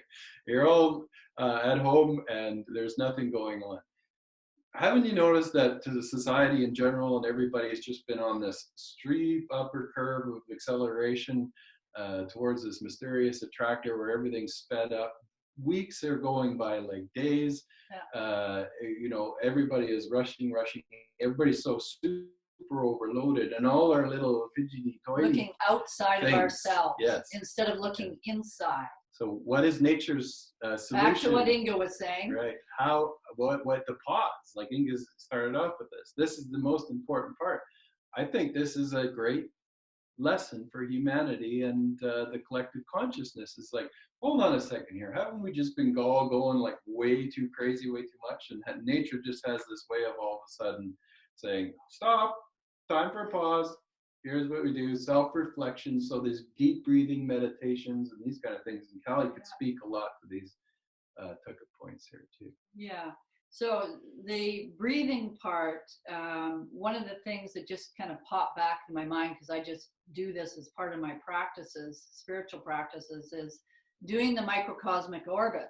So circulating the body from the perineum, point between, you know where, up the back, breathe up, pause at the third eye, this area, for as long as you can, 3 to 5 to 8 seconds, and then down to the perineum, and you get the circulation going. These are all Taoist practices. They're part of Qigong, part of Mantak Chia practices. So you add this into your meditations or your yoga practices. So what you're doing is visualizing like a little point of light that's moving up the spine, over the head, Yeah. causing a third eye and moving it down. There's several ways you can move these through your meridians and things like that. But that's the simplest one to start. Yeah, just really simple. We don't need to get complicated, but these are all things that feed the whole body. And that's what we need to be doing, is looking at, you know, if we're going to be at home now, make sure that you're doing whatever, whether that's back to what, again, Inga was saying, that movement is the new, you know, what used to be smoking focus. Now it's like, if you're not moving, and I do a practice called Kriya Yoga, very simple. I'm not going to go through it all. There's 42 steps. It's done standing with closed eyes to bring the inner focus as you do it. But it's just very simple. It's isolating things like squeezing your hands and releasing it. Then here to here, squeeze this. So you're doing that. How do you say it? Tension and release. Yeah, but it's the piezoelectric. Oh yeah, all kinds of things are happening. Piezoelectric compression to your bones, creating charge. That charge in the body. If you can't be out right now in the forest, because the forest is going to bring you that charge, nature feeding us. And you should be out in the forest. Yes. Anybody that has the capability, it might be a little more difficult in Manhattan, but you can get out in Central Park maybe. Yes, Central Park. And do your distancing. It's a big place. But be out in sunshine. If you go back to when the plagues were going on, or back in the early 1900s, what did they do? They put people in sanatoriums, and they spent 8 to 10 hours outside. In the sun. In the sun, or just even the fresh air. When I was raised as a baby, my mom put me in a, what do you call those things? Carriage. I don't have kids. Leave you out in the sun. Right? And I was left out all bundled up for hours. Even in the cold winter, my mom did this. These are not new things, but they are so critical. We need to get back to the basics. The other thing is that you're home a lot. Don't, be very mindful of not turning to sugar-based foods. Like back to the healthy eating. People are wanting to stuff, so they're not paying attention to what's going on. They're overwhelmed. The more you eat sugar, the more, and sugar-based foods, more carbs, the more you decrease your immunity and the more you don't feel, so you're not tuned in. This is a time to feel, to be aware, and to allow for your immunity of all these things that we're talking about to really make a difference through the food that, Roger and Inga and everybody's teaching about. That's the basis. So critical. If you aren't eating healthy food through this time, again, you're putting yourself somewhat at greater risk. It's the foundation. The other thing we're doing is we are starting our sprouter up right now again. We're sprouting seeds. And we have started growing indoor our little seedlings. So, depending on where you are, you may be in a part of a country where you could already go outside. Us, we still have snow. So we're just starting the seeds. We're planting the garden. These are things that we can prepare. And if you don't do gardening, get into it. You can do it even in an apartment. I'll give it a go here in Manhattan, Callie. I'll go out on the street and dig up some, sidewalks. Hey guys, that's fantastic. And of course, the underlying theme to all of this is to, who knows where all of this is going to go over the next couple of weeks and the months, but the underlying theme is to be your own doctor. There's all these amazing natural substances, Chinese herbs, and, the food and the diet and the exercise that we can really just, energize our immune systems, our vitality, and it's a time of education as well. So thanks, guys. It's absolutely brilliant. You will have to provide me with an email with some of the references, some of the questions that have been coming in. For instance, let's just do a little review here. Veronica, would you mind suggesting a negative ionizer? There's a question from Veronica. Can you comment on that? Okay, I can send you a link. Oh, well, we'll include it with the links when we add things up. You can also build your own if you're. Yeah, the Chinese herbs that you were talking about, you can put that into an email for me. And the recipe for the thieves and the dosage is a question here. And Paul, it's absolutely amazing that you're mentioning Brown's gas, because, you know, of all the hundreds of things that I've been talking about, and, you know, and Inga's been talking about, and Letha will be talking about, I just totally forgot about Brown's gas. And I've actually spent a lot of money on developing Brown's gas, as you know, with some of our projects. And, you know, the Eco Global Fuels project is all based on Brown's gas, and it's got this amazing, you know, healing side to it. And I just totally forgot about that. Now, you're going to have to put some references and links. People are asking, you know, like, what is Brown's gas? And it's HHO. And anyway, you might have to put some references in there for folks to, you know, do their own research and how they can actually make it. Callie, you have something to say? Yeah, there's one thing I want to add, Raj, and this is specifically to do with the THERAPHI. Because there's so many individuals, certainly in our community, that we're having to stay at home and not have, you know, we're actually not allowed to have personal, like, people in for treatments at this point. Yeah. Technically. You're isolated. You're supposed to be isolated. If you're sick, you can't leave. Yeah, you're not supposed to be doing massage service, no personal services, no touching, whatever. And maybe that's the same for everybody listening. But what you can do with the THERAPHI, or the QUANTAPHI for that matter, is of course distance healing. There's a lot of people that are doing distance or remote. And of course, just to remind people that you can use a picture, or sometimes people send clippings of nails or some of their hair, but a picture is fine.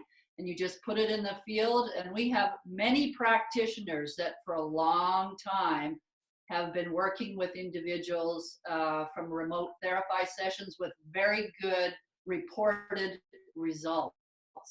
Good, thanks for that. So that's a way that we can help the community for those that have. Wave frequencies can be used for killing the virus.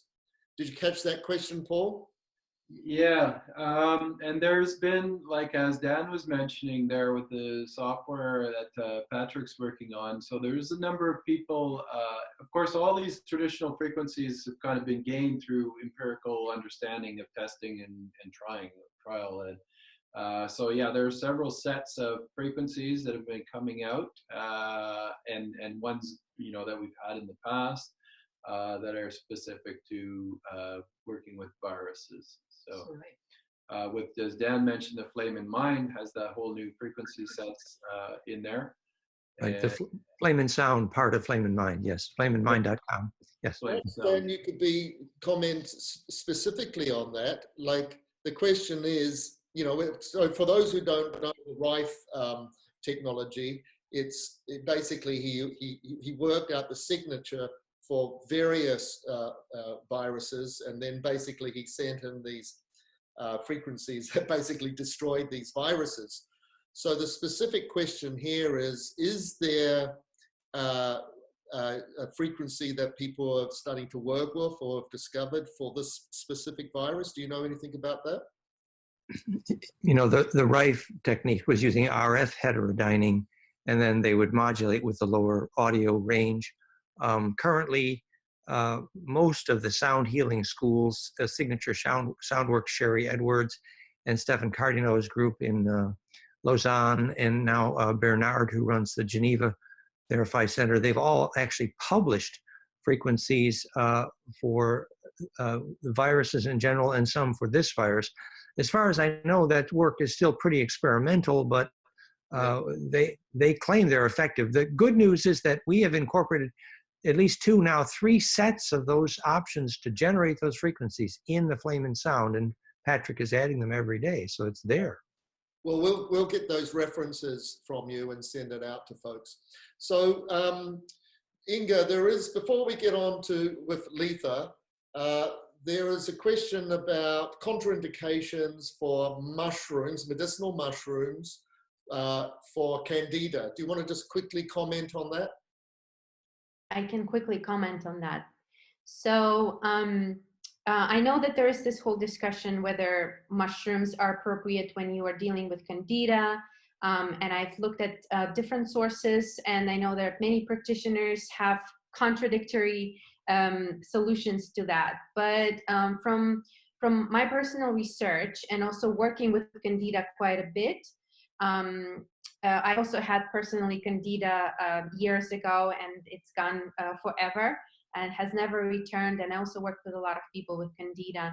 And kind of the consensus is that medicinal mushrooms don't actually trigger the overgrowth of Candida, especially if you're like very careful with things like reishi mushrooms or chaga mushroom.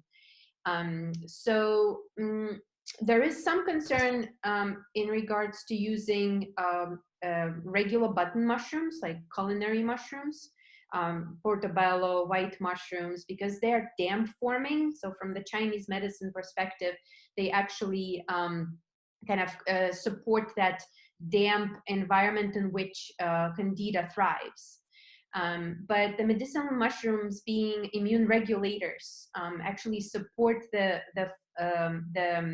balanced regulation of the bacteria and viruses in the system. Yeah. So that's just a quick answer. Very good answer. Thank you, Inga. Just a quick question for Paul and Callie from me. So what's your favorite cocktail in the evening? Are you using quinine and gin, which is malaria, or are you using wormwood like we would in South France and Prague, you know? So what's your favorite cocktail? Yes, well, there's some fairly complicated ones right now, but basically we're doing like smoothies. And so. Oh, well, I mean, I've been doing this forever, and I mean, it's not where everybody's at, maybe, but I make every day or every second day, depending how many we drink. But I'm really into the making sure that we get a good basis of raw food, and so I do like a whole Vitamix of half of a lemon, a good chunk of cucumber, celeries, your kales, your chards, your avocados, some protein powder. I never put any fruits with the vegetables. You don't food combine those. I see a lot of people doing that. They're actually different purposes. Fruits are for cleansing, and all the others are for building. So you don't mix them, but people's palates, they seem to need the sweets, but this is not a time for that. So, and then I add in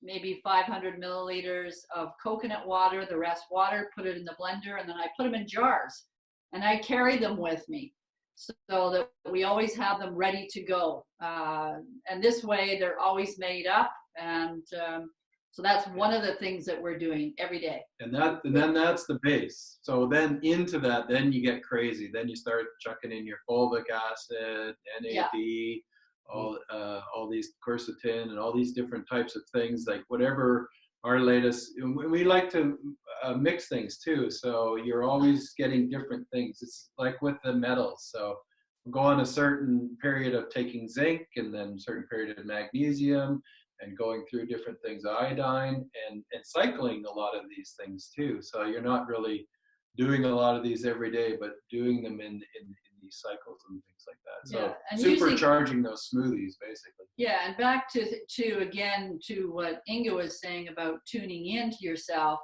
I use the muscle testing. This muscle testing, people may use the one going forward. They may use a little pendulum, whatever you do for it. But to kind of get out of your head that I need to take this every single day. No, you tune in and you go, do I need this today? Yes or no? you know, that kind of stuff. Those are ways to kind of get back into connecting to self. Take yourself back inside, pay attention to that inner voice, that inner divine being that lives within you. So that's my piece.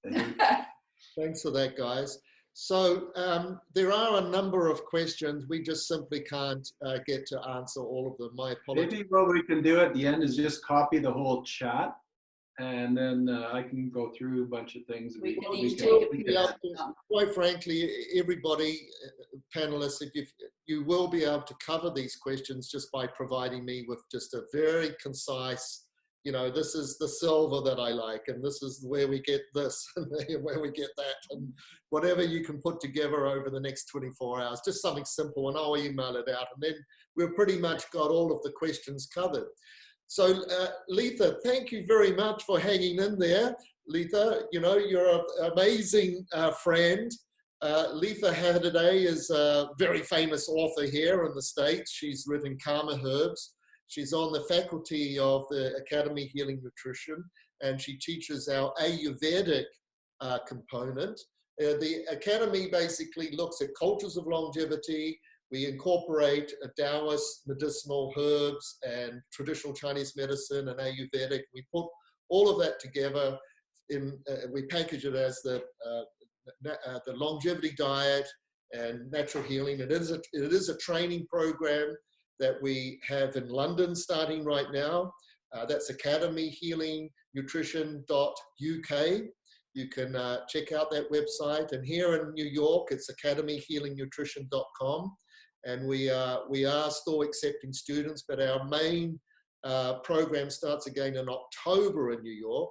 And Letha has been part of our training faculty. So I want to hand it over to Letha. Thanks again, Letha, for hanging in there.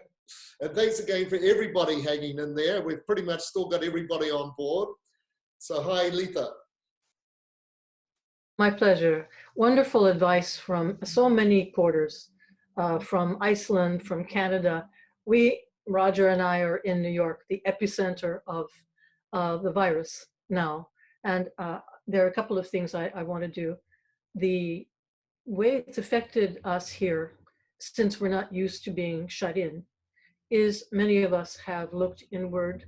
Many of us have reached out to our loved ones via this way, Skype and Zoom, and have led a number of conferences. I went back to painting and sent my angel of battle to my doctor because they need it very badly. They need our support. And I also want to cover a couple of things that I'm doing to stay strong. And since we want to talk about traditional Chinese medicine, we need to bring it into focus into our everyday life with remedies and foods that we have available to us in the Western tradition, but which have this similar or same energetic properties that the Chinese medicines give us. In other words, when you know the energy of a food or of an herb, you can choose a substitute from your own culture, from Latin cooking, from Western cooking, from Asian cooking, if that food or herb accomplishes the same sort of thing as the esoteric, the more difficult to obtain, the more expensive herbs. Because we are energy, and that food and that herb connects with our energy. Here's my,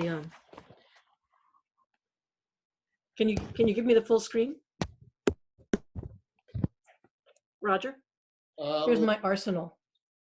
I'm going to talk about a number of these.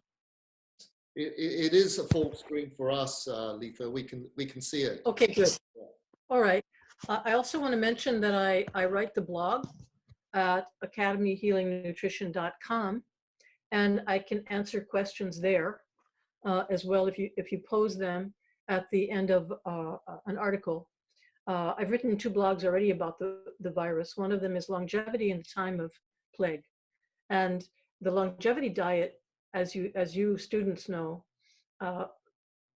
helps our immune system to be adaptable because it's a broad ranging diet. It isn't a, you have to eat only this kind of thing diet. You can't eat this and you have to eat that. It's much broader than that to feed so many different systems that we need to support right now.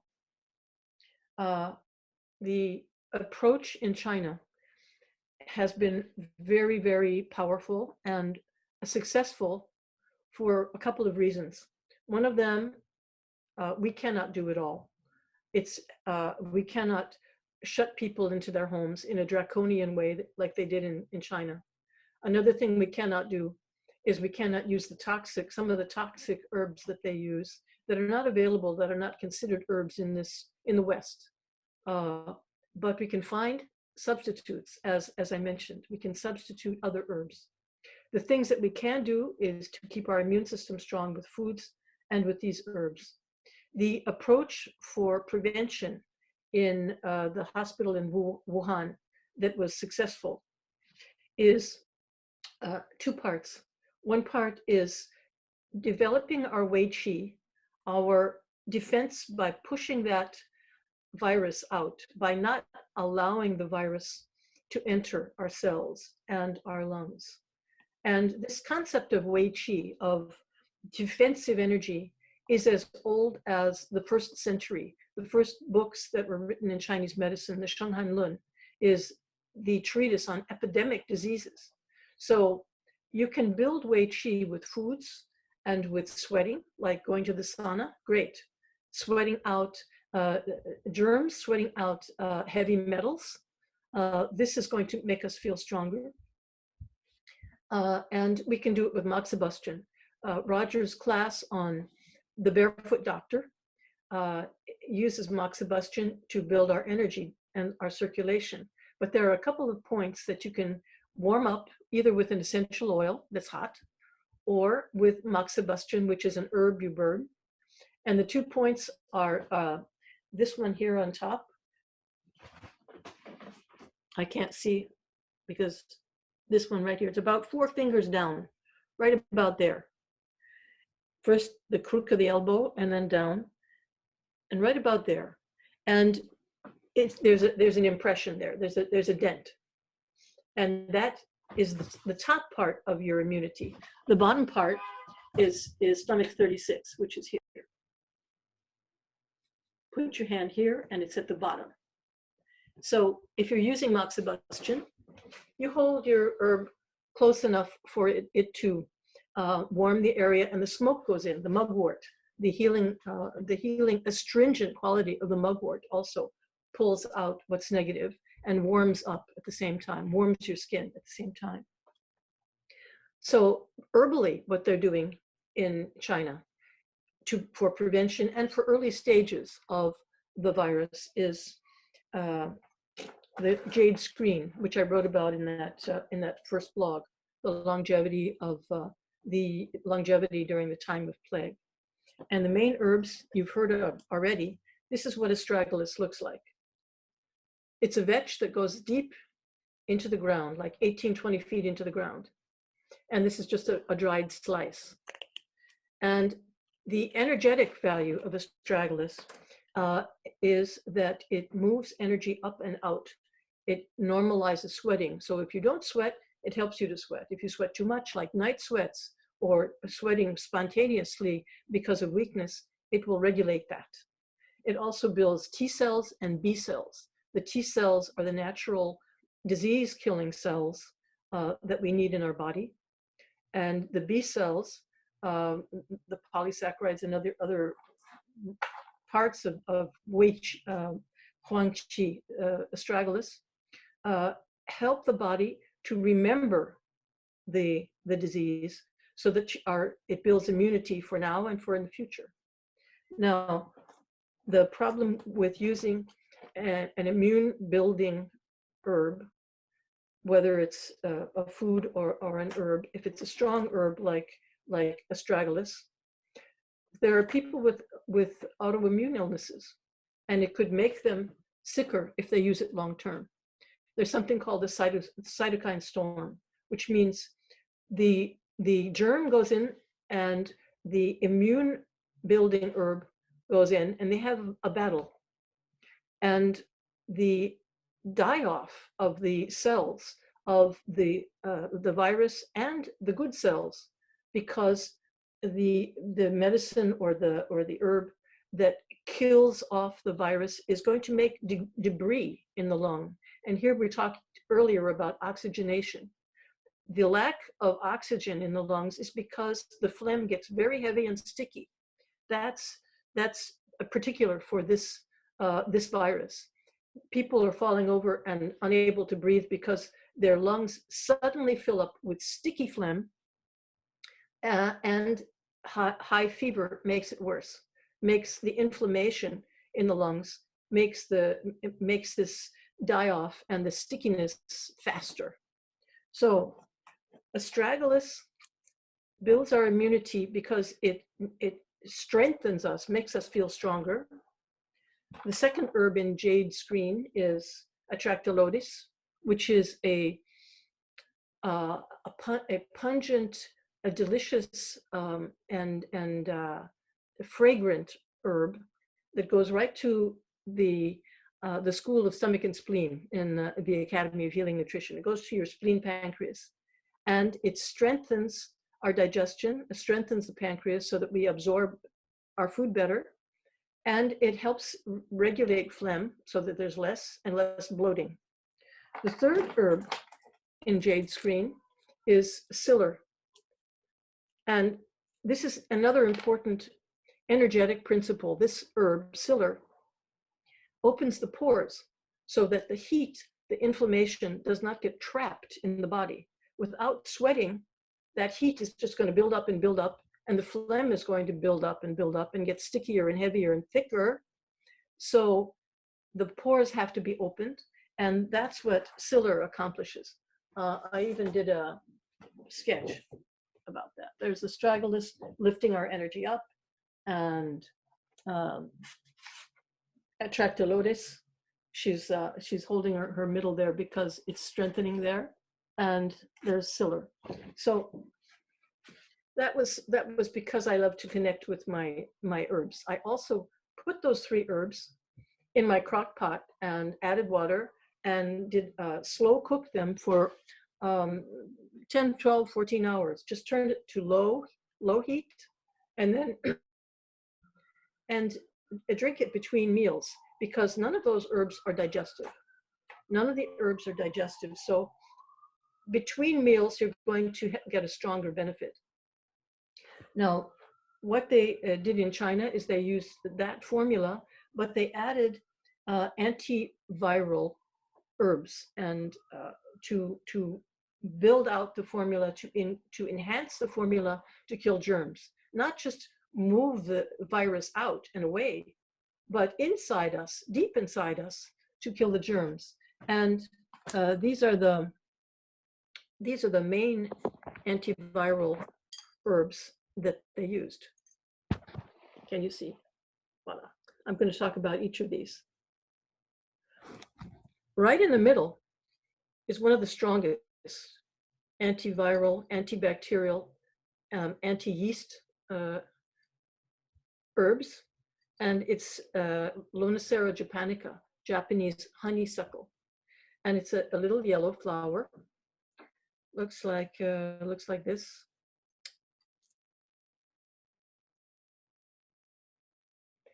And it's not necessarily the honeysuckle that you have in your garden.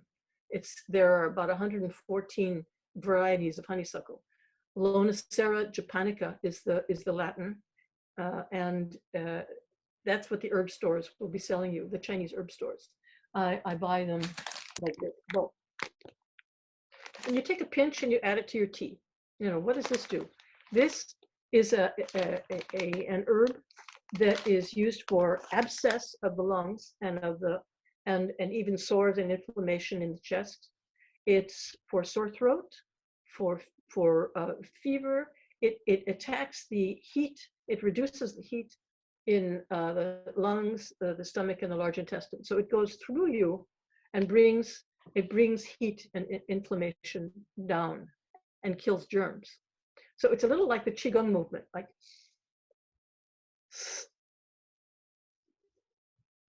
for clearing the lungs.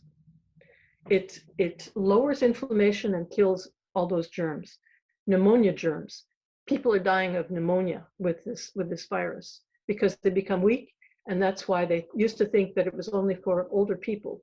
Well, the young people who smoke are also quite at risk. So one of my favorite Chinese herbs also for antiviral, antibacterial is asadis in Latin. In Chinese, it's ban lang gen. Ban lang gen, or asadis, is actually grows not only in the tropics, but also in our Western Hemisphere. It's very bitter. It's for reducing inflammation in the liver, and it's for jaundice.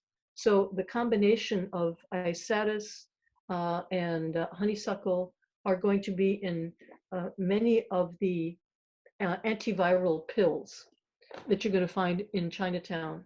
The third herb is going to be andrographis, also antibiotic, and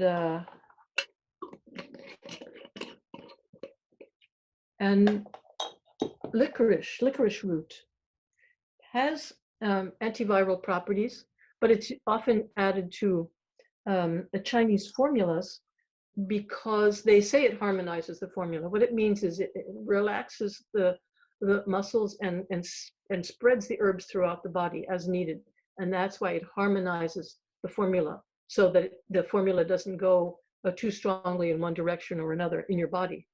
And there's another mushroom that Inga mentioned, but this is a different part of that mushroom.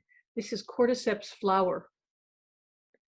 And the cordyceps is made, grows on trees after a caterpillar has made its cocoon and left the cocoon. It's very expensive and hard to find. And there was even some talk, that the cordyceps coming from China was contaminated because they added lead to make it heavier and so that they could charge more. You paid by the pound. So there was a lot of scandal about it. But this is a food, and you can't add lead to this. This is a mushroom that tastes very tasty in your soup, and it has many of the same properties as the cordyceps, which looks like little worms, but it's not. It's like a dried pod, and you can find this in your Chinese groceries. That's what it looks like. Junchong Cao. Now, this is all very nice if you have a Chinatown, or if you don't mind using Chinese herbs or ordering them online. But that's not most of us. We at Academy of Healing Nutrition want to use foods and want to have substitutes for these herbs that are available in our kitchen, in our groceries. So the approach of the energy approach of the jade screen can be duplicated with some of our Western herbs and spices. And I want to talk about that because as you're becoming chefs and food advisors, you're going to want to offer a broad range of remedies for your clients, and not just Chinese medicine. Besides, Chinese medicine is sometimes difficult to use, and especially if it's a very, very bitter herb, you have to go to the tea section, for example, of a grocery store to get these sorts of instant beverages. This is an instant beverage that is made up of two very bitter herbs, one for lung issues and inflammation, Oldenlandia, and skin issues, and the other is a skullcap, which Chinese skullcap, Scutellaria, is very anti-inflammatory, very anti-germ. And so this is much easier to use than the original herb, which is going to look like a little grass, but be so bitter that you really can't eat it. They add cane sugar to make it palatable for children And I use them as tea sweeteners. So go to your Chinese groceries, and they're sort of a bridge between Chinese medicine and food that you can use on a daily basis. Another very good one to have is Bylinkina instant beverage, because isatis, remember, this is a very strong germ killer and brings fever down, but it's also very bitter, too bitter to drink. But the tea sweetener made with Bylinkina or isatis is very usable. Now, if you're going to be strengthening your digestion, bringing yourself into your center, you can do that with breathing, you can do it with meditation, but you can also do it with foods and herbs that absorb bloating and phlegm. And chief among them, and often found in Chinese remedies for breathing, is barley, the grain barley, because you won't see the name barley in a Chinese medical pill. They use the Latin coix, which is barley. Millet, we learn in academy, is a seed, and it's also drier. If you want to moisten because you have a dry cough and thirst, then kanji, then juk is good, because the very, very cooked rice for a long time is going to give you moisture to soften the phlegm and help you to eliminate it. But if you want to strengthen digestion and dry excess phlegm, then millet is better.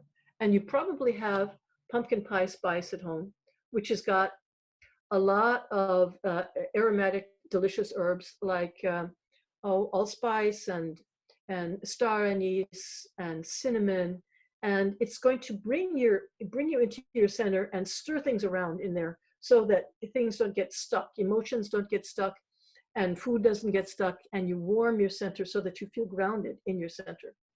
Another very important herb that is not known so much for its antibacterial or antiviral effect, but for its energy, is clove. Clove is useful for TB because it's so hot and spicy and is such a strong adrenal tonic that it helps us to inhale deeper, and that brings in more oxygen, because the clove is very hot and spicy and helps to clear mucus in the lungs and in the digestive tract, and it's anti-parasite as well. So a little dash in your coffee, a little dash in your tea, and you'll feel stronger. You'll sit up stronger, straighter. You'll breathe deeper, and it's a sexual, not just an aphrodisiac, but a strengthener to adrenal strength. Now, if you want to kill germs with your daily tea, what can you do? Oregano, basil. Now, those two, this is pills and this is the herb, but you can use the dried herb, and don't throw away your dried herbs if they're old. Use a dose. Use it stronger. Use more of it. Don't waste them. Some people hoard their herbs and their spices, and they don't look at them for a long time. But you start out with maybe if the herbs are fresh, or if they're fresh, you can eat them in your food and in your salad. But if they're dried, add a half a teaspoon of each of basil, which lifts your energy and moves it out, like the astragalus, and the oregano, which kills germs. It's anti-colds and flu. Also, you can move energy out and dry excess phlegm with echinacea, not as a tea, but as a supplement. Thyme is another special spice that we know in our cooking, and it's often used with the grains or with chicken dishes. It goes to the lungs. And the throat. It's for sore throat. It's for refreshing the mouth, and it strengthens our breathing. But it's estrogenic, so it's not for everyone. certain herbs like medicines have preconditions that make them hard to use by everyone.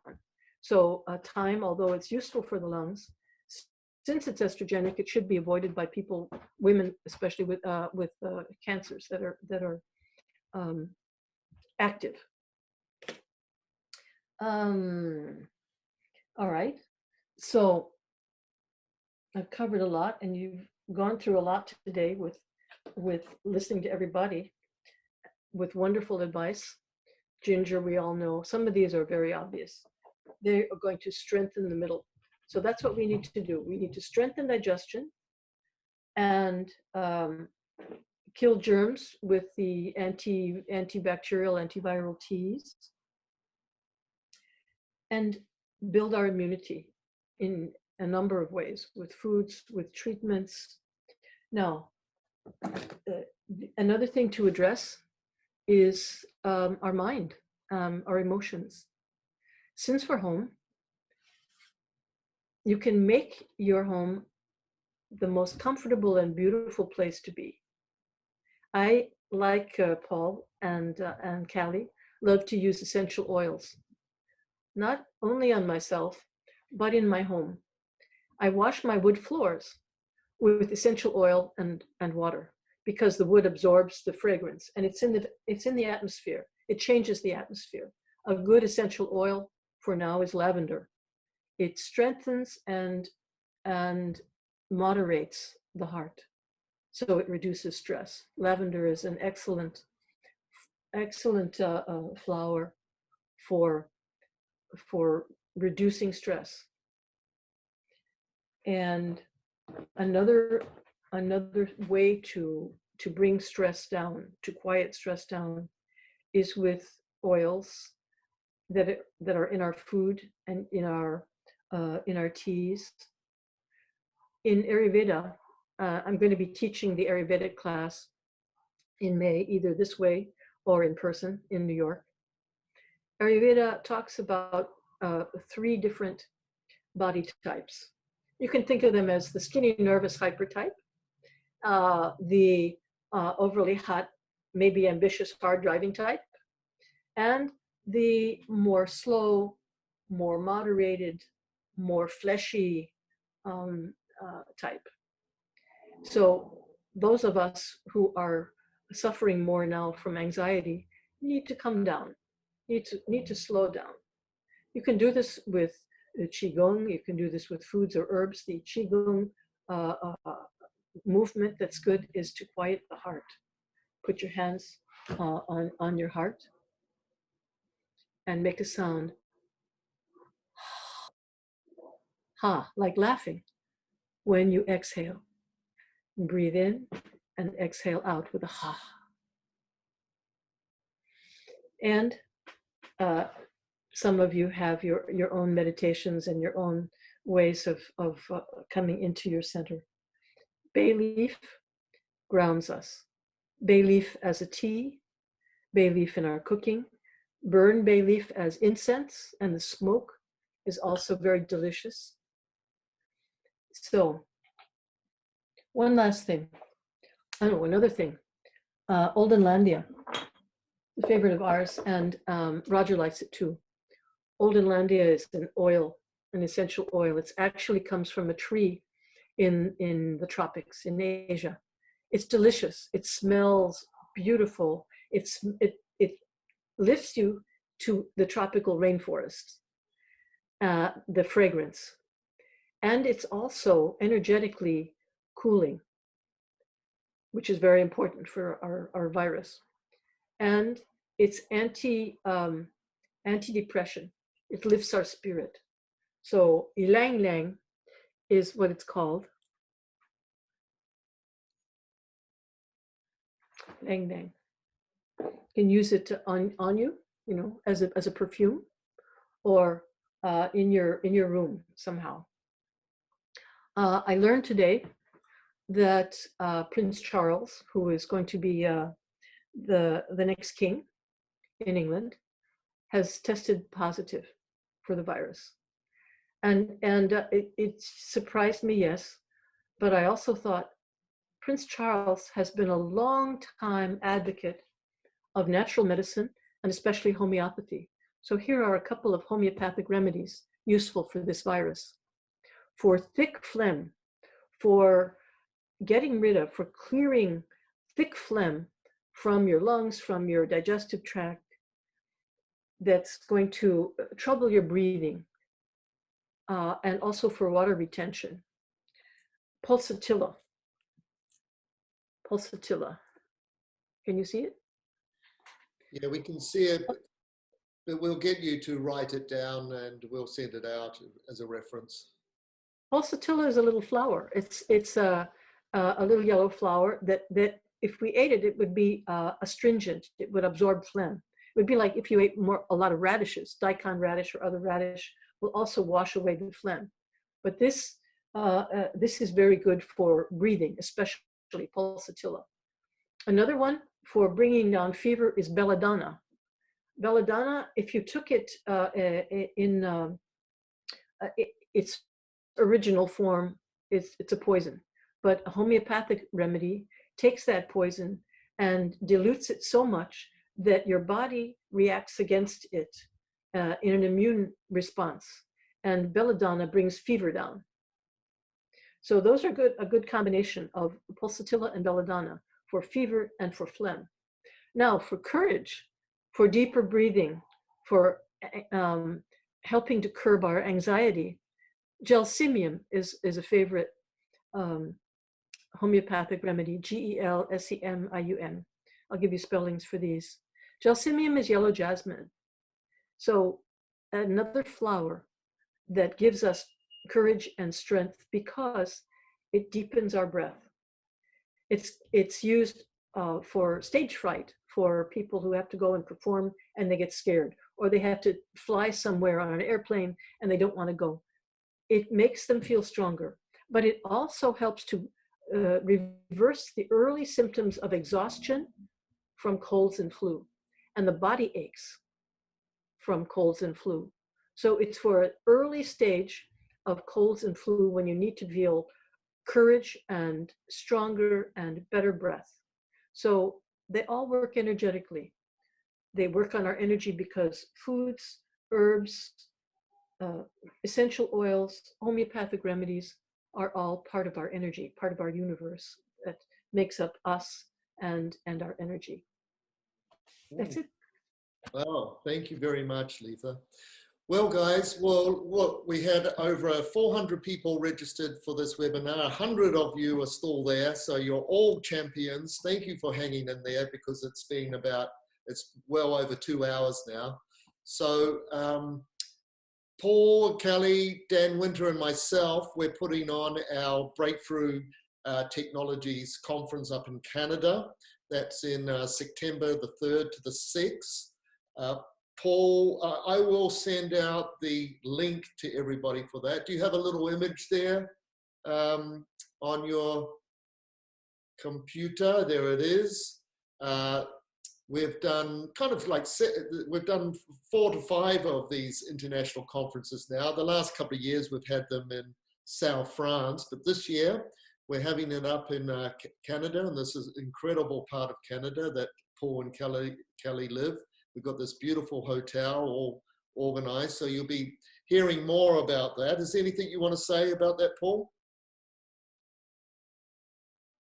Are you there? You're Paul. Yeah, I gotta unmute there. Yeah, so far everything is. Can you hear me now? Yeah.